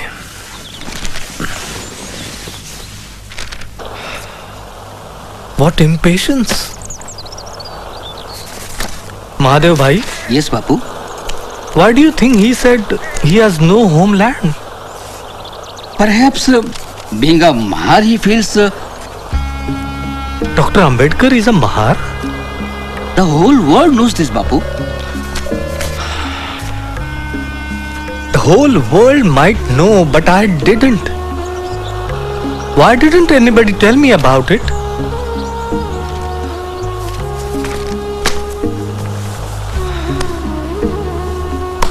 I thought he was a progressive Brahmin from Pune.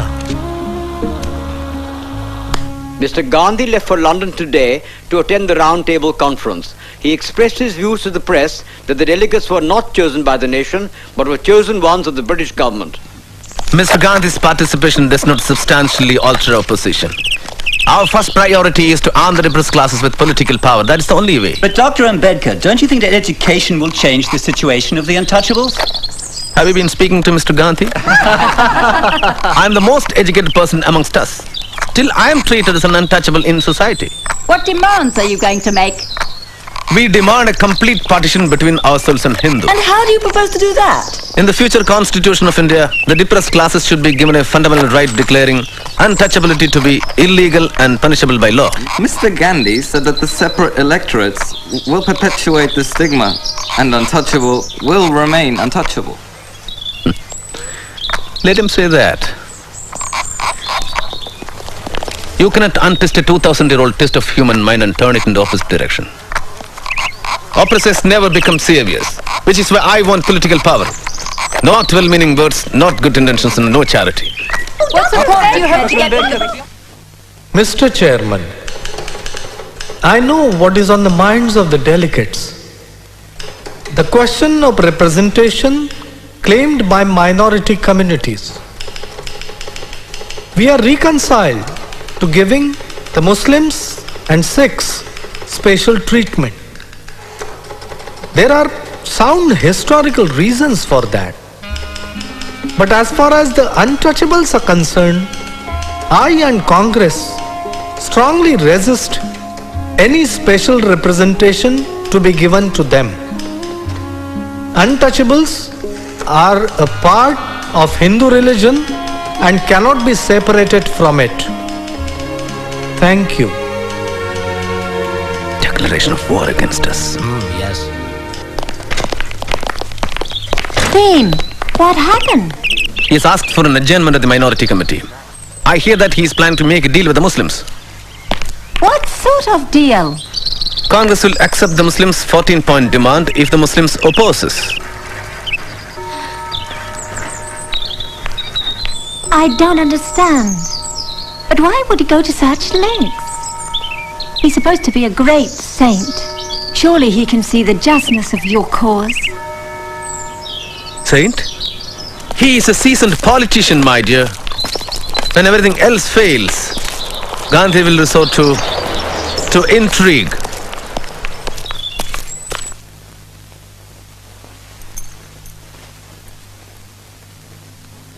Mr. Prime Minister and friends, I have to announce with deep regret that we have failed to secure an agreeable solution to the communal question through informal discussions. The failure was inherent in the composition of delegates who are nominees of the government and not representatives of the people. As for the Congress, it represents the entire nation, including the untouchables. Mr. Chairman, sir, I have not the slightest doubt that I fully represent the claims of my community. The Mahatma claims the Congress represents the depressed classes more than I do. I can only say that it is one of the many false claims which irresponsible people keep making.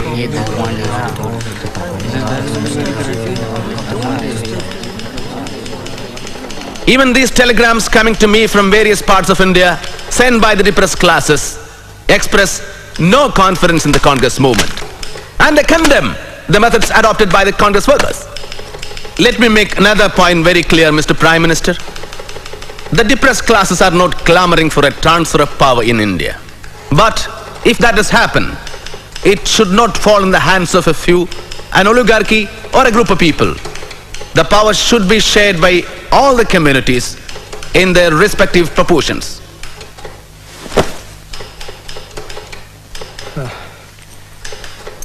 I strongly believe that untouchability is on its last leg and separate electorates will only perpetuate that stigma. I will walk from one end of India to the other to tell the untouchables that this is not the way to remove untouchability. I would rather Hinduism died than untouchability lived. I have great regard for Dr. Ambedkar, but it seems that great wrong under which the learned doctor has labored, and perhaps the bitter experiences that he has undergone, have warped his decision. It is not a proper claim when Dr. Ambedkar seeks to speak for the whole of the untouchables. I can say with humility that I represent the vast masses of the untouchables. Those who speak of the political rights of the untouchables do not know their India. I would resist this kind of a political separation with my life. Thank you.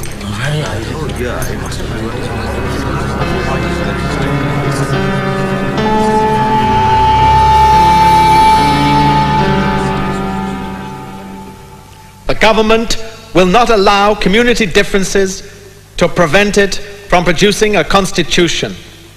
Therefore, do not allow community difference to be more important than it is. Will you, each of you, every member of this committee, sign a request to me to settle the community question and pledge yourselves to accept my decision? Thank you.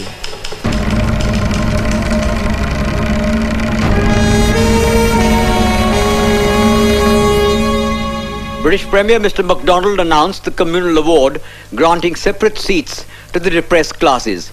It is feared in some quarters that this award might politically balkanize India.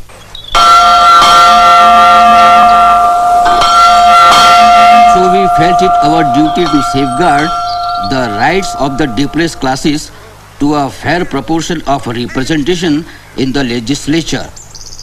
I am therefore afraid that my answer to you, Mr. Gandhi, must be that the government's decision stands.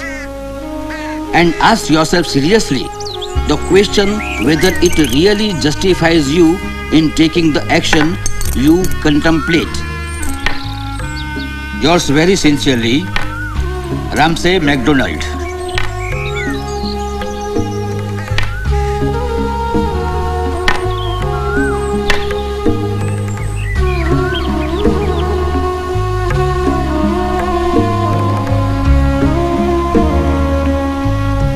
But Gandhiji didn't count on MacDonald granting separate electorates.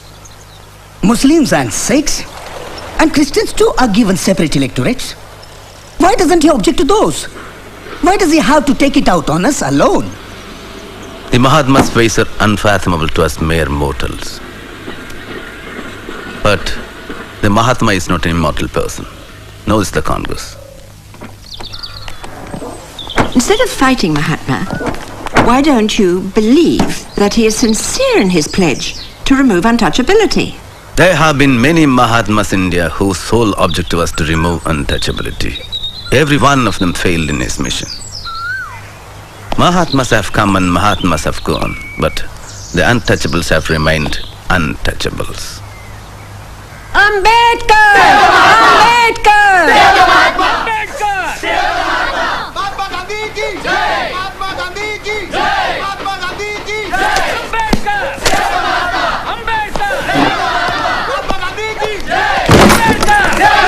Why don't you leave me in peace? I have work to do. Mahatma Ji is dying and this man wants to live in peace? Why don't you go and meet the Mahatma in Pune? What for? I have said what I wanted to. Now let me work. I have to appear before the court tomorrow for a case. Is earning money more important to you than Gandhiji's life? Madam Perrin and Mr. Thakur, you don't know what you're talking about. Your leaders don't have to worry about their daily bread. But if I don't work, I don't eat my family's starves. Please leave me alone. Dr. Ambedkar, we are receiving cables from the whole world entreating us to save Gandhiji's life. Gandhiji's life must be saved. But why do you corner us? Why put Gandhiji's life against the interest of my people? Hang me by the nearest lamppost, but I would never betray my people in the name of saving Gandhiji's life. You would better appeal to Gandhiji to postpone his fast for about a week and then seek a solution for the problem. Gandhiji has a way of making people bend to his will. We too must show our willpower. By going on fast, he's making villains out of us. Who's that? Vaini? You shouldn't have come. He's been returning his tiffin. Almost untouched. I know he was ill in England. Sit down. You will kill yourself. I have enough troubles on my hands already. Won't you eat?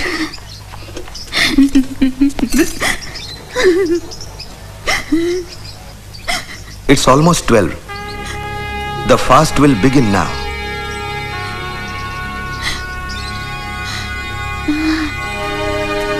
Babu?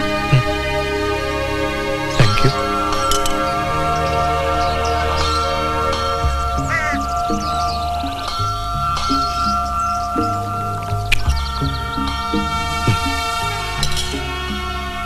Here we are. My tussle with God commences. It's meant to see you, Babu, before you lie down for rest.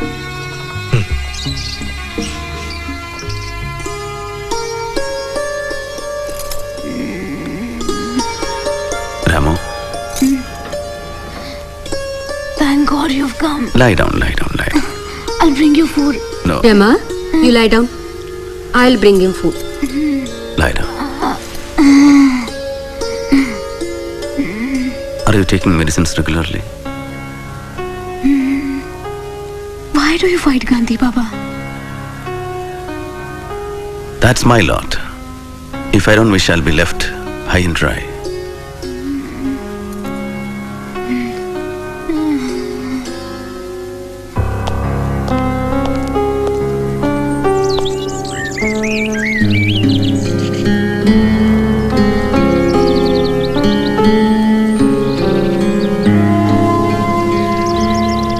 Panel. No harm in that. But I would like to meet Dr. Ambedkar first.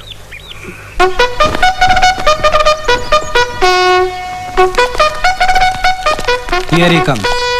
Namaste. Dr. Ambedkar. This way, please.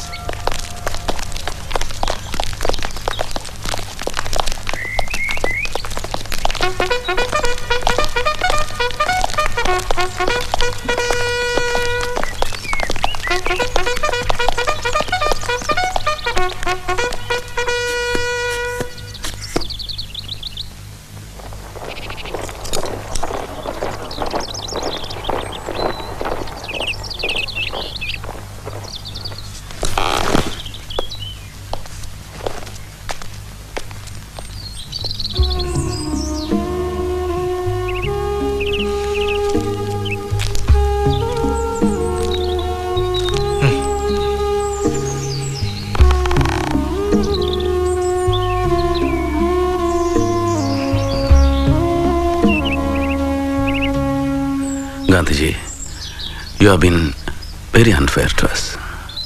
That's my lot. What do you suggest? Compensation for giving up separate electorates. I know. The reserved seats. Surely, but the number is negotiable.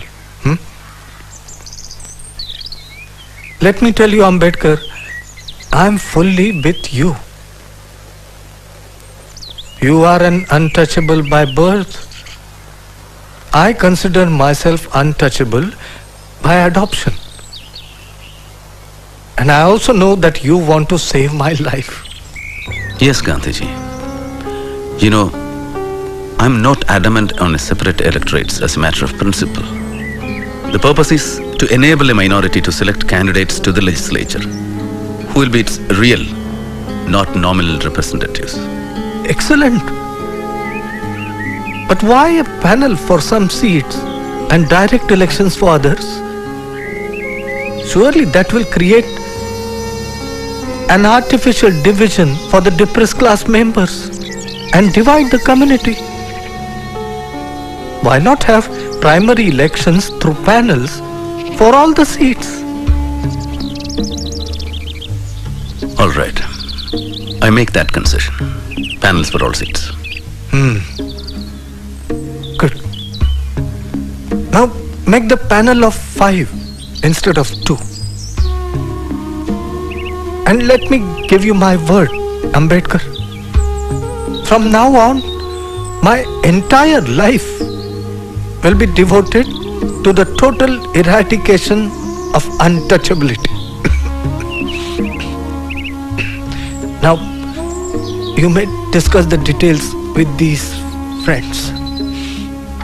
I have discussed with my colleagues. They won't agree for more than 126 seats in the Provincial Assembly. We are firm on 197 seats.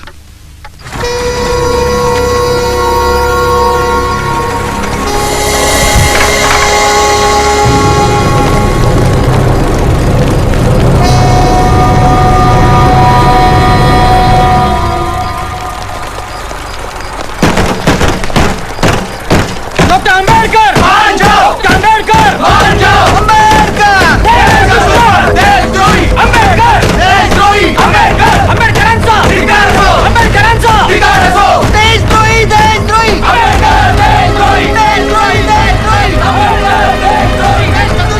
I had warned you, Dr. Sahab. We are receiving threatening letters.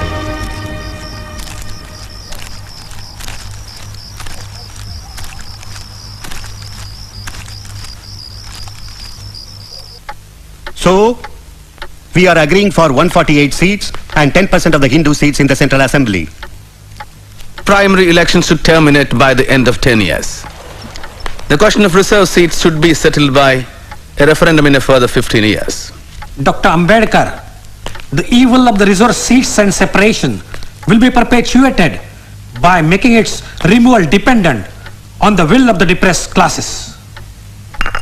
And you are asking for 25 years of referendum. I refuse to believe that untouchability will be no more in the next 20 years or so. Facing the sword of Damocles will surely compel the caste Hindus to change their inhuman attitudes to the untouchables. Dr. Ambedkar, try to understand. Gandhiji is fighting for his life. So what? So what? Oh, sorry. Don't worry. We will ask somebody to clean it. Devdas? How is Bapuji? The doctor says he's sinking. His blood pressure is low. He's dehydrated and getting breathless. Did you hear what Devdas is saying? Dr. Ambedkar, please. Please. No referendum, please.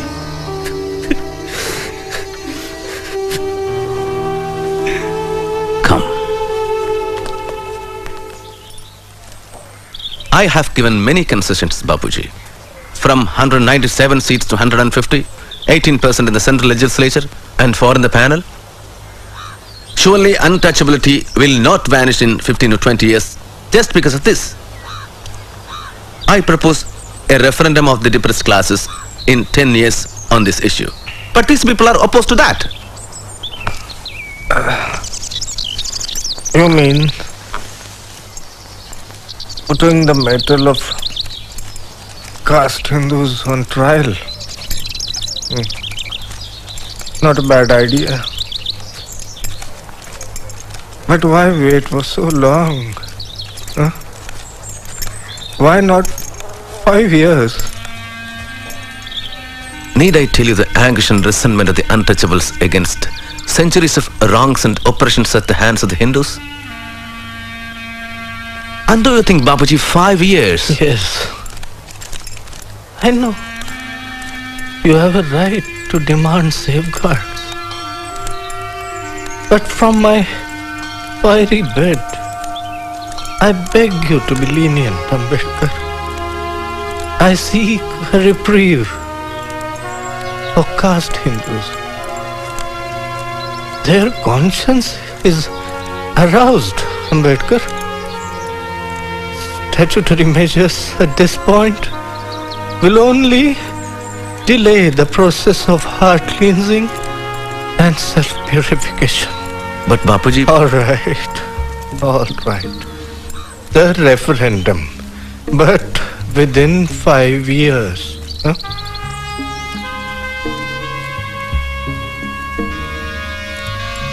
Five years or my life.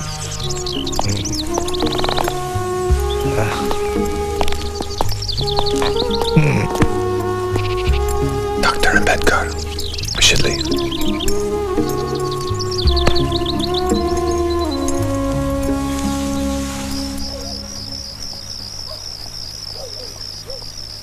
The long-standing confrontation between Mr. Gandhi and Dr. Ambedkar has finally dissolved in the form of the Pune Pact.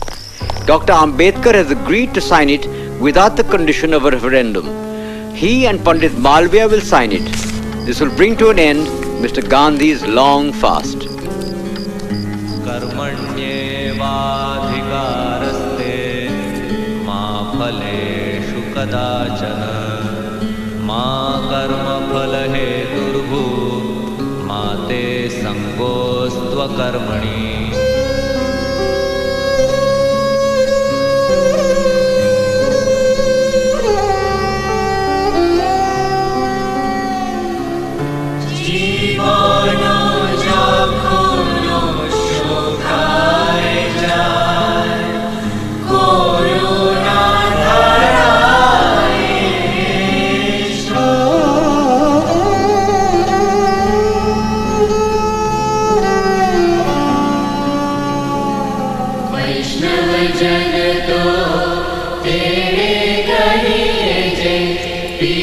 पराई जाने रे पर दुखे उपकार करे तोय मन अभिमान ना आड़े रे वैष्णव जन तो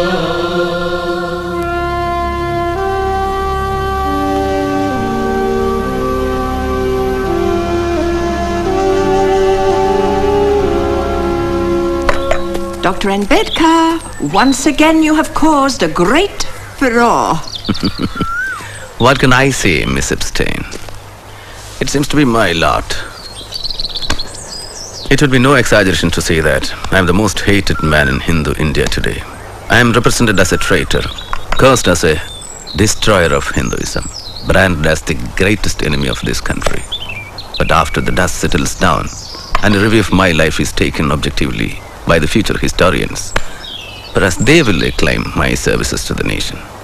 And if they don't? If they don't, I don't care.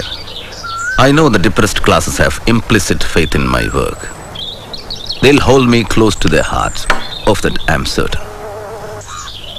Dr. Ambedkar, I have called you here to lend your support to Subbarayan and Iyengar's temple entry bill.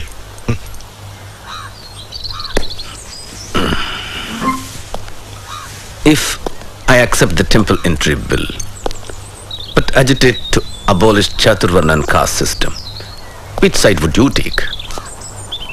Suppose I accept Chaturvarna, what will be your interpretation? Brahman, Kshatriya, Vaishya and Shudra. Or in the reverse way, Shudra on the top.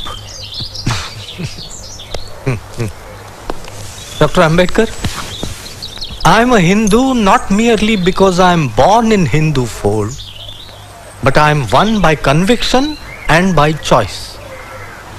There is no superiority or inferiority in the Hinduism of my conception. But if you want to fight Varnashram itself,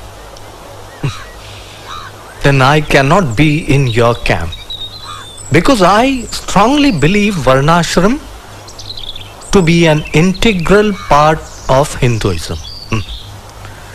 So, I cannot be in your camp too. Bapu, our salvation lies in political power, not in making pilgrimages or observance of fasts.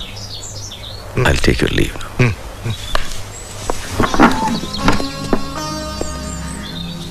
Shall I tell you something? Don't use the weapon of fast too often. Your life is so precious and the country needs you.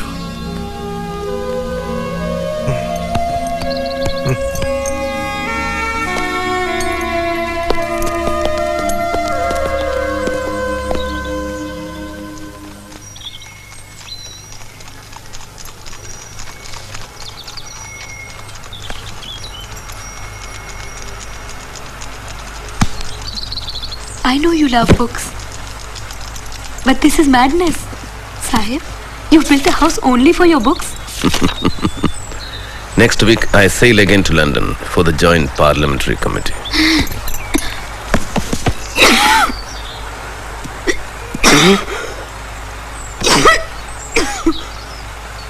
Bravo.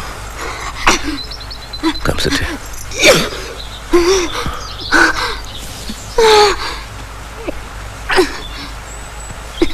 I have a wish, Sahib. Yes, Rama. Next time I will take you to America for medical treatment. No, It is better. not America or England. Pandharpur. I want to bow before Lord Vithoba of Pandharpur. Won't you fulfill this small wish? Lord Vithoba is not happy with low-caste people like us. He does not show his face to us. Why go to a god who does not bless us? You fought for the temple entry at Nashik. Yes, but that was to assert our right, not for darshan of the god. If they call us Hindus, we must have a right to their gods too. I'll be happy with the darshan from a distance, like untouchables do. No, Rama, no. Try to understand, Rama. A God that discriminates is not God. It's just a stone. How God lives in our hearts. Let's not demean ourselves by seeking mercy from a God that does not care for us. We shall create our own Pandapurs.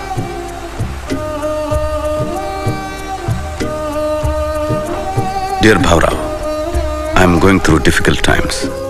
As principal of the Law College, I am trying to bring reformations in the college syllabus. I am caught up between duties for my people and duties at home. I am anxious about Rama's health. She has deteriorated over the last few days.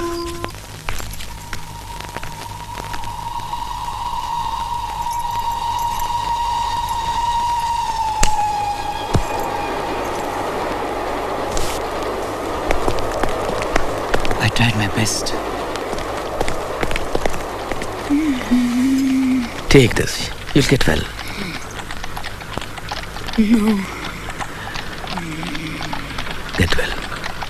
I'll take you to the best of doctors. It's no use.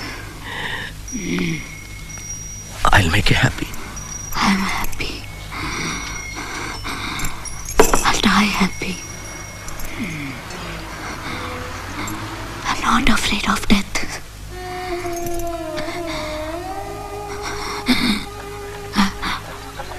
I've seen deaths.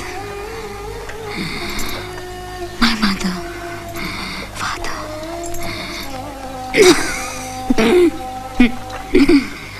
Your parents.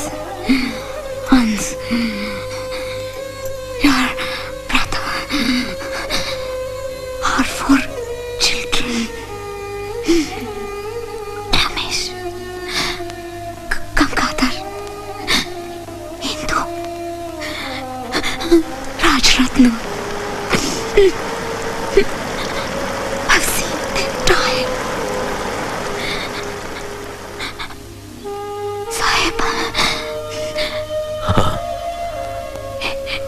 Is it raining?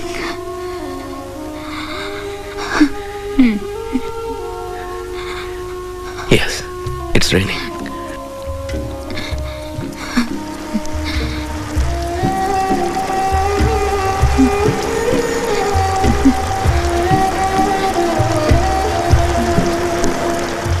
Don't exhaust yourself. I need you. You don't know how lonely I am.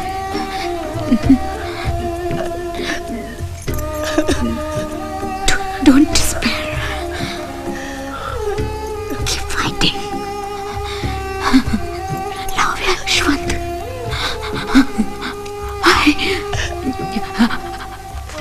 Mother. Rama.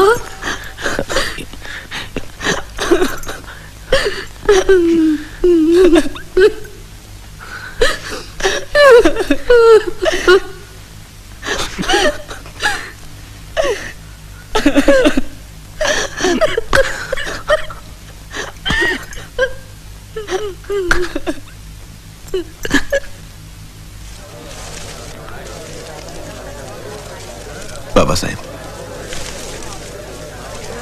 thousands of people are waiting. So, shall we?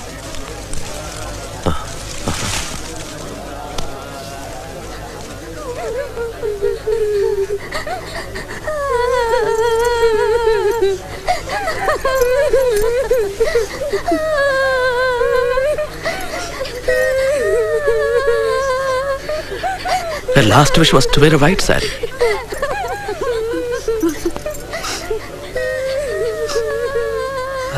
It's customary to clothe in a green sari.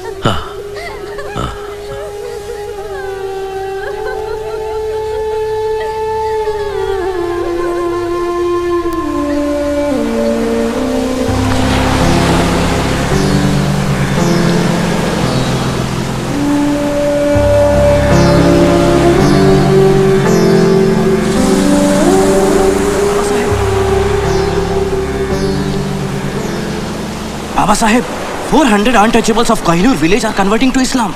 Ask them to wait. I'm going to make an important announcement at the Yavla conference.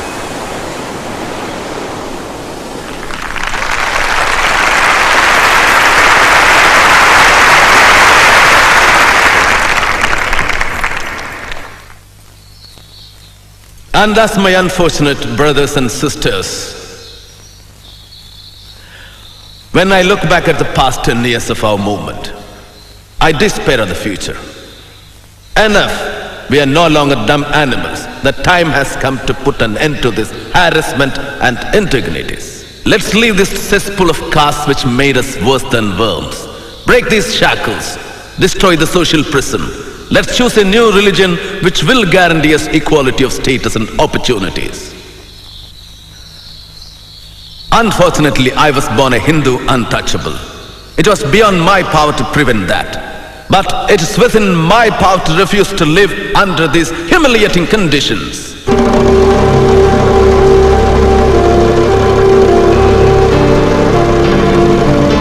Though I was born a Hindu, I solemnly assure you that I will not die as a Hindu. Doctor Babasaheb आंबेडकरांचा doctor Babasaheb आंबेडकरांचा doctor Babasaheb आंबेडकरांचा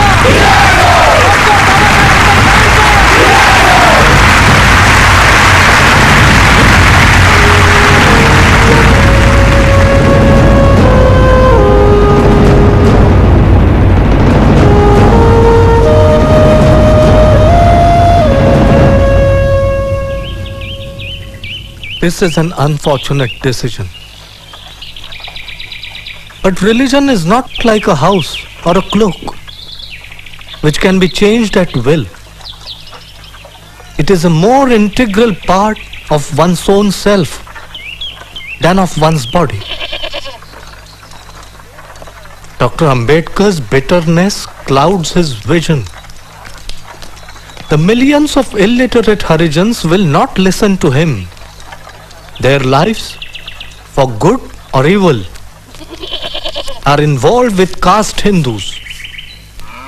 Every known religion would fail if judged by the standards of Dr. Ambedkar. But the press should also note that I feel whatever label the learned doctor wears in the future, he is not a man who will allow himself to be forgotten. Baba Sahib, sugar? You want to kill me? Just a little. You fool. Diabetes. Eat kadu neem leaves. Or better boil them 1/4 and drink every morning. That bitter dose, I have been swallowing it for my entire life. And now you are administering it to us. Doctor, your leaving will be a great blow to Hinduism. A blow? You surprise me, Mr. Pradhan. We unclean untouchables have been the contaminators, the pollutants of you pure Aryans. Won't our leaving cleanse your religion of all impurities? Baba Sahib, the exodus will not stop with you. It would be the death of Hindus in the long run. It matters little, Masrekar Maharaj. The history of Hindustan will continue. Not if the Hindus become a minority in our own land. Then let the caste Hindus take a pledge that they will get rid of the evil of untouchability in a prescribed period. Is that so easy? Look at the magnitude of the problem. It would require time. Well, I can wait for 5 years for a change in Hindu hearts. But what guarantee? How am I to be sure? Yes, I know that you will show your good intentions. Make him Maharaj Shankaracharya for 1 year. Let thousands of Brahmins fall at his feet. I'm Miss Drescher from the Agripada mission, and I would like you to meet Dr. Henry Crane from America. Hello, Dr. Crane. Hello. He has come to take a close look at your conversion movement. And has already met Mr. Gandhi at Wardha. Yes, Dr. Ambedkar. I've met many people in that connection. And I truly believe that Christianity is the answer that can meet all of your requirements. If you convert into Christianity, all of the Christian nations will help to raise your social, political, and economic status. And I think this won't be objectionable to any of your fellow Indians. Dr. Ambedkar, as the Bible says, the poor shall inherit the earth. Which Bible do you normally refer to, Miss Drescher? The Holy Bible, of course. That's true, but which edition? Modern version, King James's version, or which dates back to the Elizabethan era? Miss Drescher, have you ever gone through the commentaries on the Bible by Cook? It's a good analytical study on the Bible. And also refer to Life of Jesus by Renwa and Khalil Gibran's Jesus, the Son of Man. It can give you a different perspective of Christianity. Dr. Ambedkar, we would like to invite you to the annual conference of the Methodist Church in Pune. And to the mission too. I'll try. Baba Sahib, Muslim India would be honored to welcome you and all untouchables. We promise you that untouchables will have the fullest equality and rights in every sphere: political, social, economical and religious. As you know, Baba Sahib, our religion believes in one God, Ekankar, and provides equal treatment to all its followers. It fulfills all the desired requirements regarding the conversion of depressed classes. Here is a telegram from Mahabodhi Society. Dr. Ambedkar, you and your community is cordially welcome to embrace Buddhism, which is professed in greater part of Asia. We guarantee equal status to all converts. There is no caste distinction amongst us. We are willing to send workers. Please let us know. It seems that Congress and Sardar are bent upon destroying you in these elections. Haven't you read Sardar Patel's statement?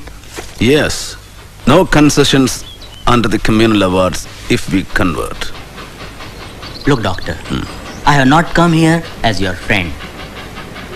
I have come here as an authorized representative of the Hindu Mahasabha.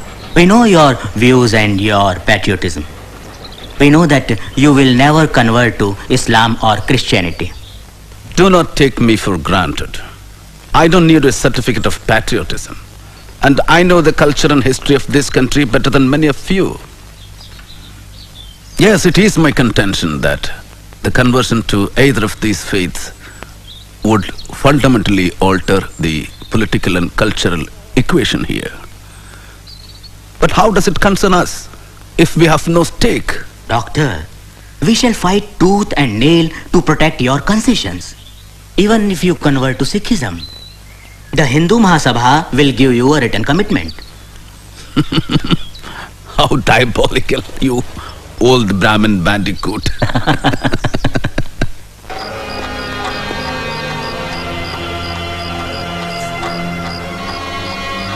Dear Bhaura, did you notice Dr. Munji's anxiety over my decision to change religion? Some people asked me what advantage would you gain by changing it?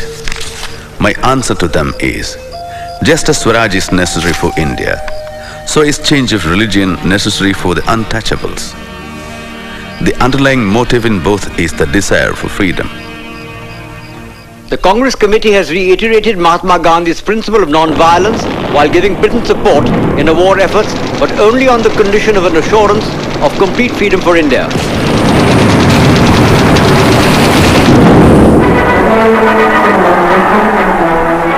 On the other hand, Dr. Ambedkar's Independent Labour Party has given a total and unconditional support to Britain's war against fascism. I believe that Nazism is a menace to the future of all mankind. This is a war between dictatorship and democracy. A dictatorship based not on any moral order, but on racial arrogance. The Congress doesn't seem to understand this. Do they want to exchange the British for the Nazis?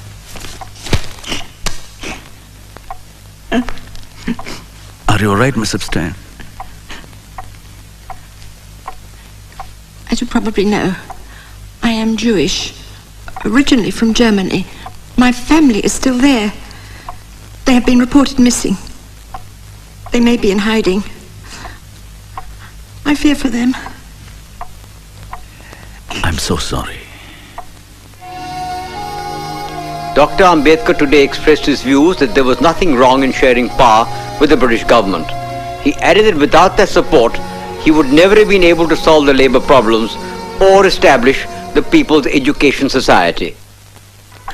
Dear Miss Disher, I have some sad news. Fanny is no more. I could not write the criticism on the Bible as promised, but I have dedicated her an equally important book, What Congress and Gandhi Have Done to the Untouchables. And I am glad that she accepted it before she died. No, Baba Sahib. In Rag Bhoop, you are not supposed to play the Madhyam. It is Sa Dha Pa Ga Re Sa Re Ga. Now let's try it together. Yes?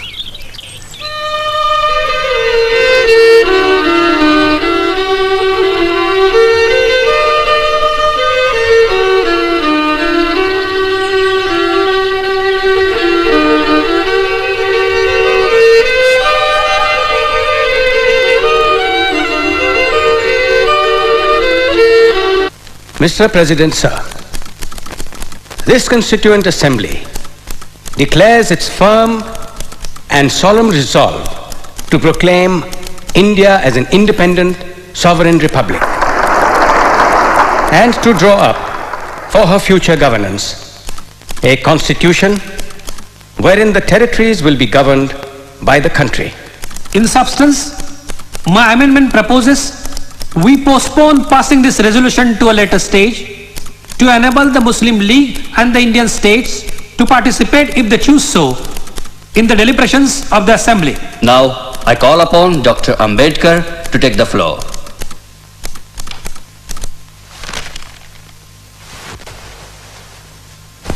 Mr. Chairman, I am indeed very grateful to you for having called me to speak on this resolution. I know today we are divided politically, socially and economically. We are a group of warring camps, and I may even go to the extent of confessing that I am probably one of the leaders of such a camp.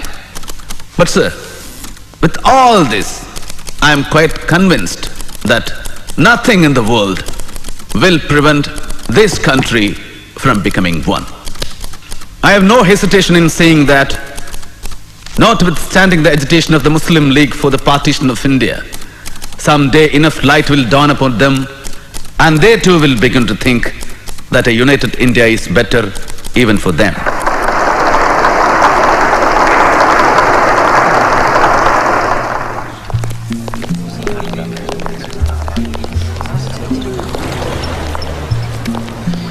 It seems you are firm on your stand on Pakistan. Well, Dr. Ambedkar, in your own words and thoughts on Pakistan, you have said that Hindus think that Pakistan is a dream of Muslims, but Muslims know that Pakistan is a reality. No, Mr. Jinnah. I'm against your two-nation theory. We should fight for the rights of the minorities staying on in this country. Well, that stage seems to have gone.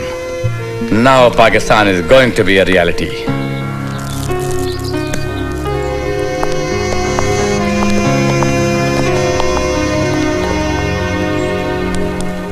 Untouchability in any form is abolished, and the imposition of any disability on that account shall be an offense.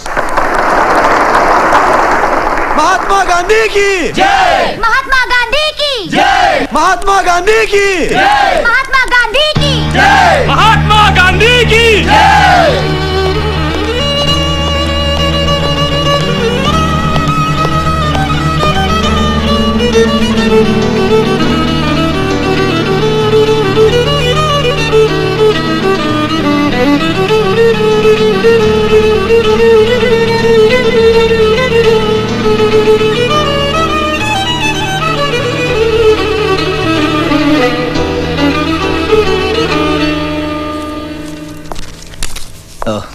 Too many complications, Baba Sahib. Diabetes, arthritis, high blood pressure, neuritis. Too many complications. You have to be very careful, Baba Sahib. Well, I'll prescribe you some medicines.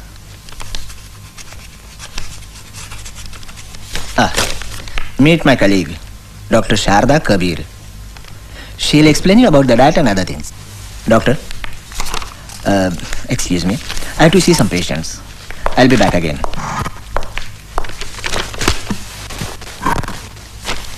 You will have to take insulin injection every day.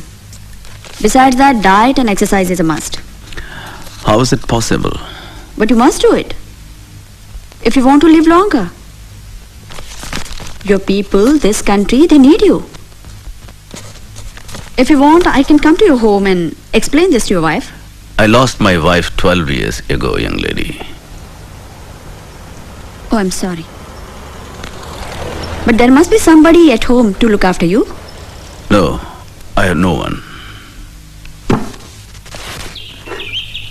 It is fortuitous that Mr. Jaikar has resigned from the Constituent Assembly. The Bombay Legislative Congress Party would like you to fill his seat. Is this agreeable to you? After 2 decades of poisoning the atmosphere against me, the Congress is sending me to the Constituent Assembly. Will your partymen allow me to work in peace? The country is passing through a critical phase and it needs you. All people, irrespective of political parties, must contribute in building a new India. Mr. Patil, have you consulted Mr. Gandhi? Yes. Bapu has no objection. Jawahar approves of it. And Rajendra Prasad is keen to get you there. How reassuring to know that. Now you realize that it is possible to be a nationalist without being a congressman. Aren't you happy with the list of ministers, Bapu? Namaste ji. Namaste. Who will be in charge of law, Jawahar? And framing of the constitution?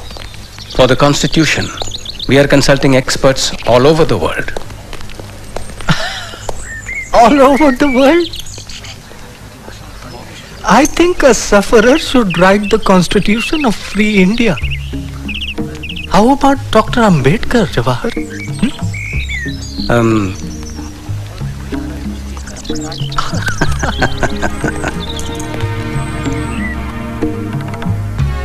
Yes. History has put this responsibility on us. I suppose I shall have to carry this blood on my conscience when I die. Well, to business then. Do you know the reason why I requested you to come here? I would like you to be a part of the national government of Free India. Do you accept? It depends. What portfolio? Law. Will there be enough work? Plenty. Don't worry. A lot of new measures are to be legislated. Yes. The Hindu Code Bill is still pending, isn't it? Well, we are determined to clear it fast. I'm very glad. We shall be working together. Dear Bhaura, India is an independent country today. But will she maintain her independence? Will the many political parties with diverse and opposing political creeds place India above their own castes and creeds?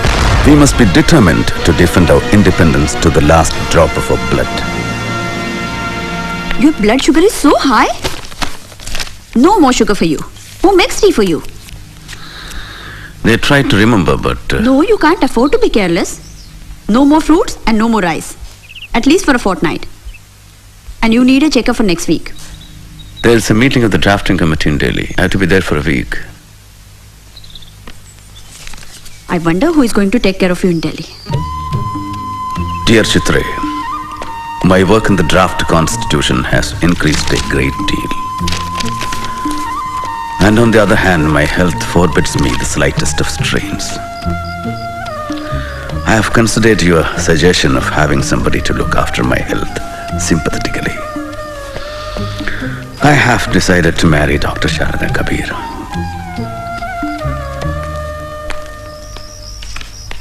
Baba Sahab. Bapuji was shot dead while he was going for the prayers.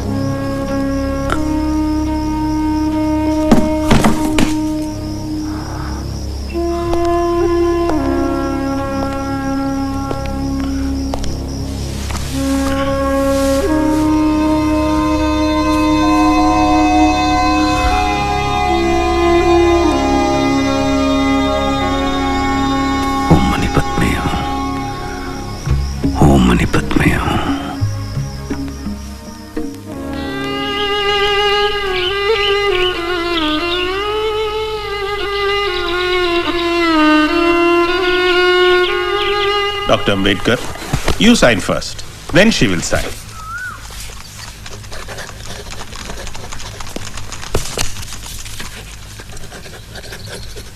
Now I proclaim you as man and wife.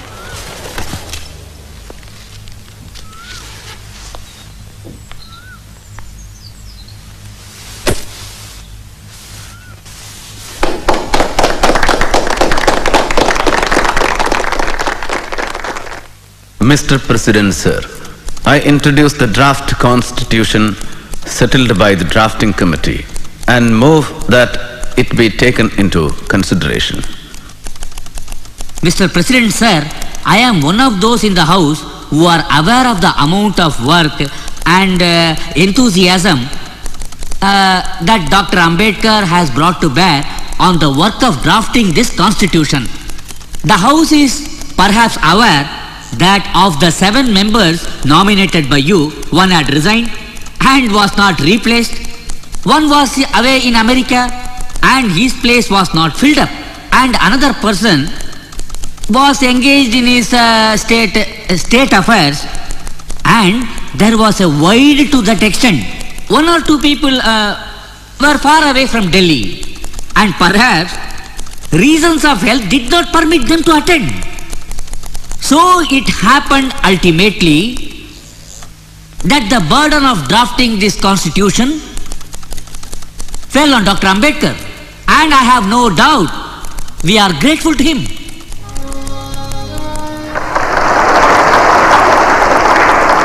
The credit that is given to me does not belong to me. It belongs partly to Sir B.N. Rao, the constitutional advisor to the Constituent Assembly, who prepared a rough draft of the constitution for the consideration of the drafting committee.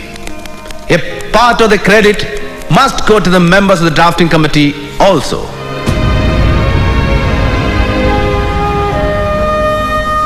I shall not enter into the merits of the constitution because I feel, however good a constitution may be, it is sure to turn out bad because those who are called to work it happen to be a bad lot. However bad a constitution may be, it may turn out to be good if those who are called to work upon it happen to be a good lot. It is therefore futile to pass any judgment upon the constitution without reference to the part which the people and their parties are likely to play. Thank you.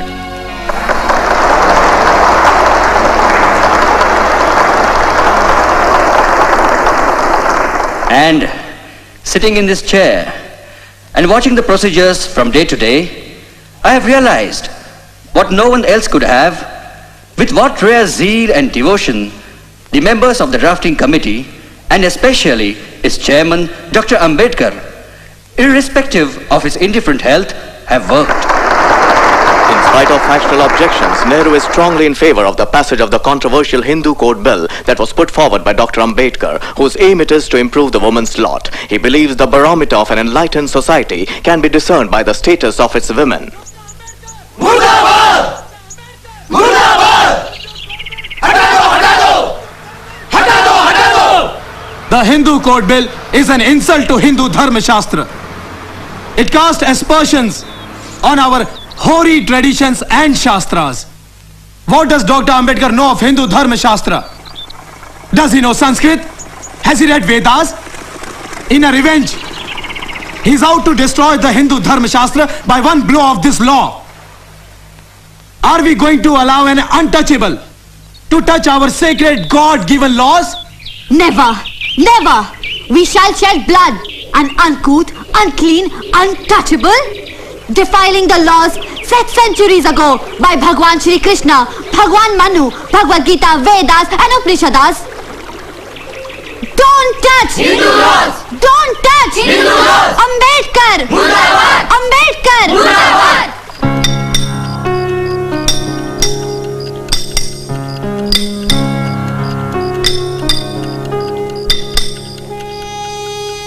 Dear Bhaurao, there is so much opposition to the Hindu Code Bill from all quarters.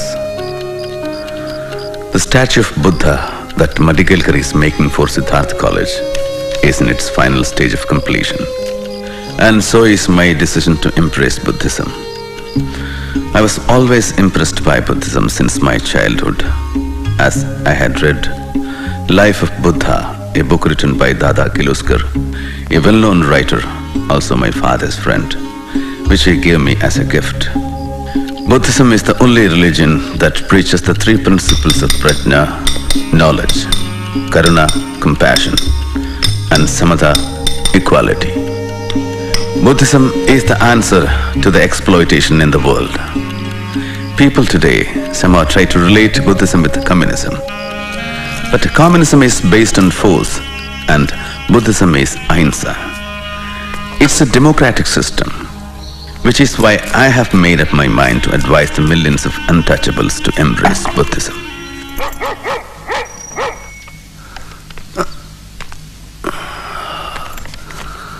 Baba Sahib, from the Prime Minister's office.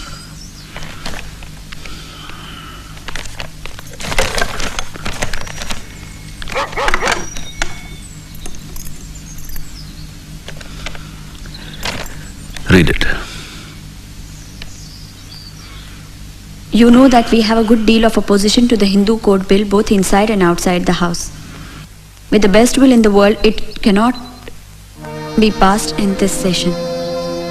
I can quite understand your disappointment.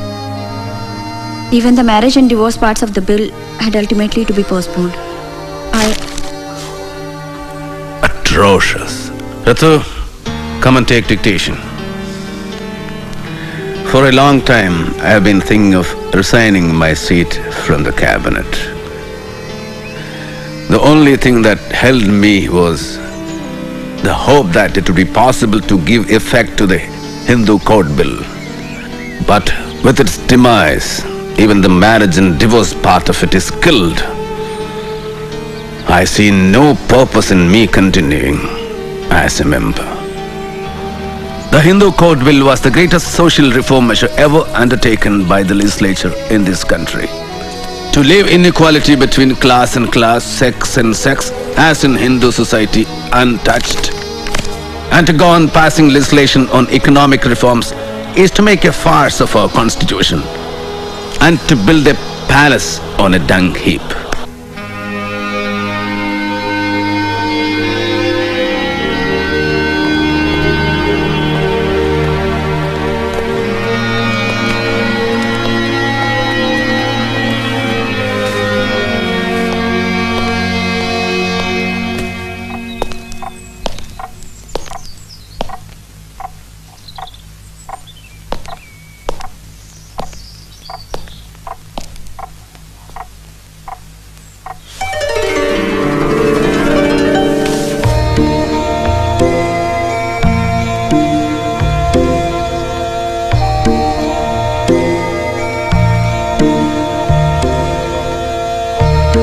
Dear Vaman Rao Godbole, I am confident that one day, to protect humanity, not only India, but the whole world will accept Buddhism. So the day of Diksha will be 14th of October 1956 at Nagpur. Yes, I had promised Gandhiji that when the time comes, I would choose the least harmful way for the country. And this is the greatest benefit I am conferring on the country by embracing Buddhism. For Buddhism is part and parcel of Indian culture. But won't you lose reservations and benefits meant for untouchables? Are Brahmins prepared to become untouchables in return for these reservations? Why are you quitting Hinduism? Why don't you ask your fathers and forefathers that question? Our efforts are to gain basic human rights and regain our self-respect. But why Buddhism? Because Buddha's religion is based on morality and ethics and has no caste. Because the social gospel of Hinduism is inequality, whereas Buddhism is all for equality. Because Buddha's teachings are modern, rational, and ever contemporary, there is no dogma. He makes you think and live by reason. Except Buddha, All founders of religions claimed for themselves the role of savior. Buddha was satisfied with being simply a guide.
नमो तस्सा भगवतो अरहतो सम्मा संबुद्धस्सा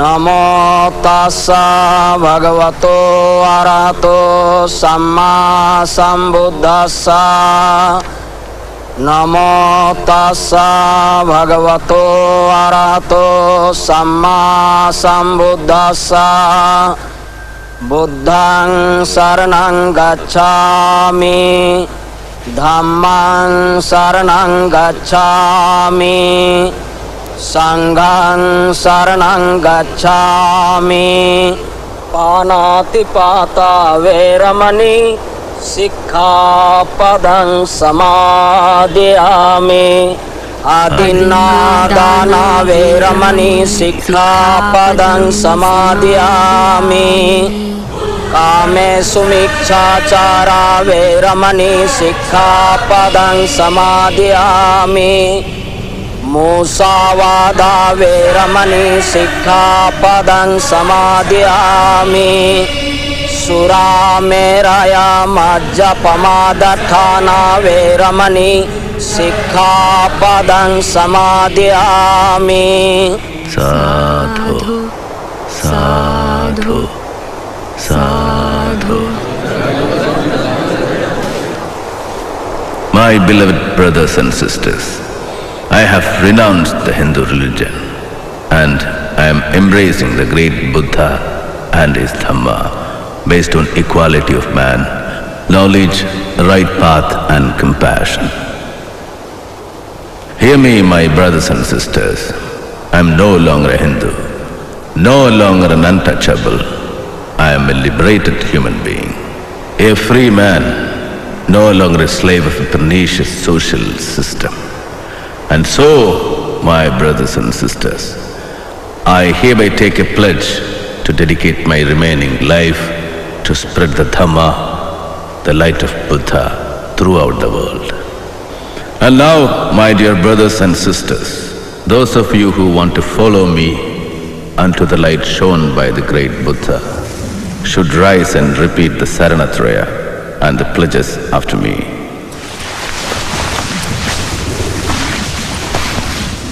I will follow the 10 precepts laid down by Lord Buddha.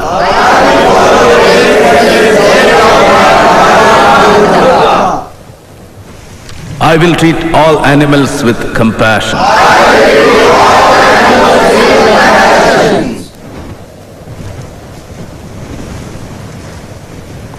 I will consider all men as equal human beings.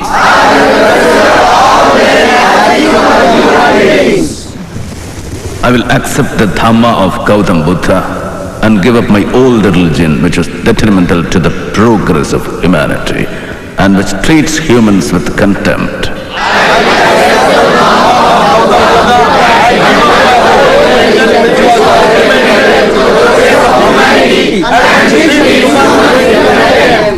With this, I am being born anew. I shall no more pray to Hindu gods, nor shall I follow the Hindu rituals.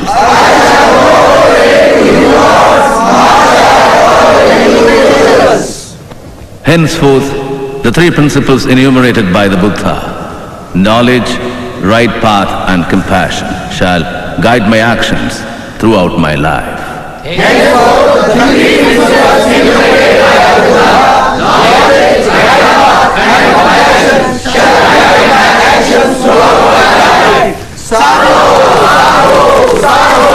हम शरणं गच्छामि हम शरणं गच्छामि संघं शरणं गच्छामि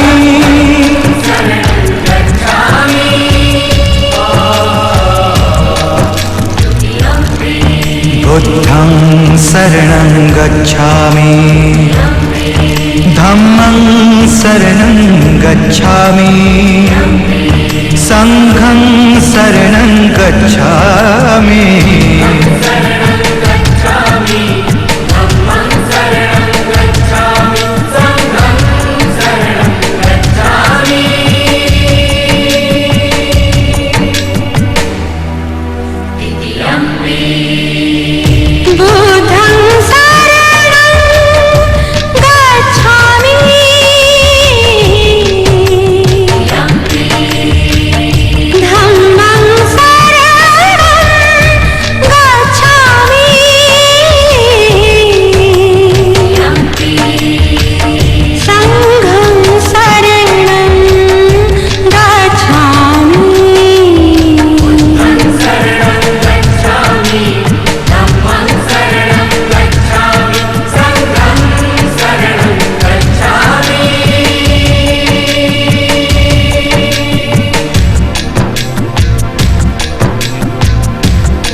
अदन्नदाना वेरमणि सिक्खपदं समादयामि कामेषु मिच्छाचारा वेरमणि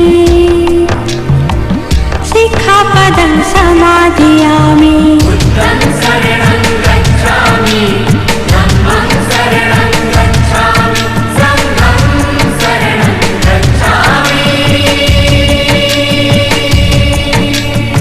मुस्सावादा वेरमणि मुस्सावादा वेरमणि सिक्खपदं समादयामि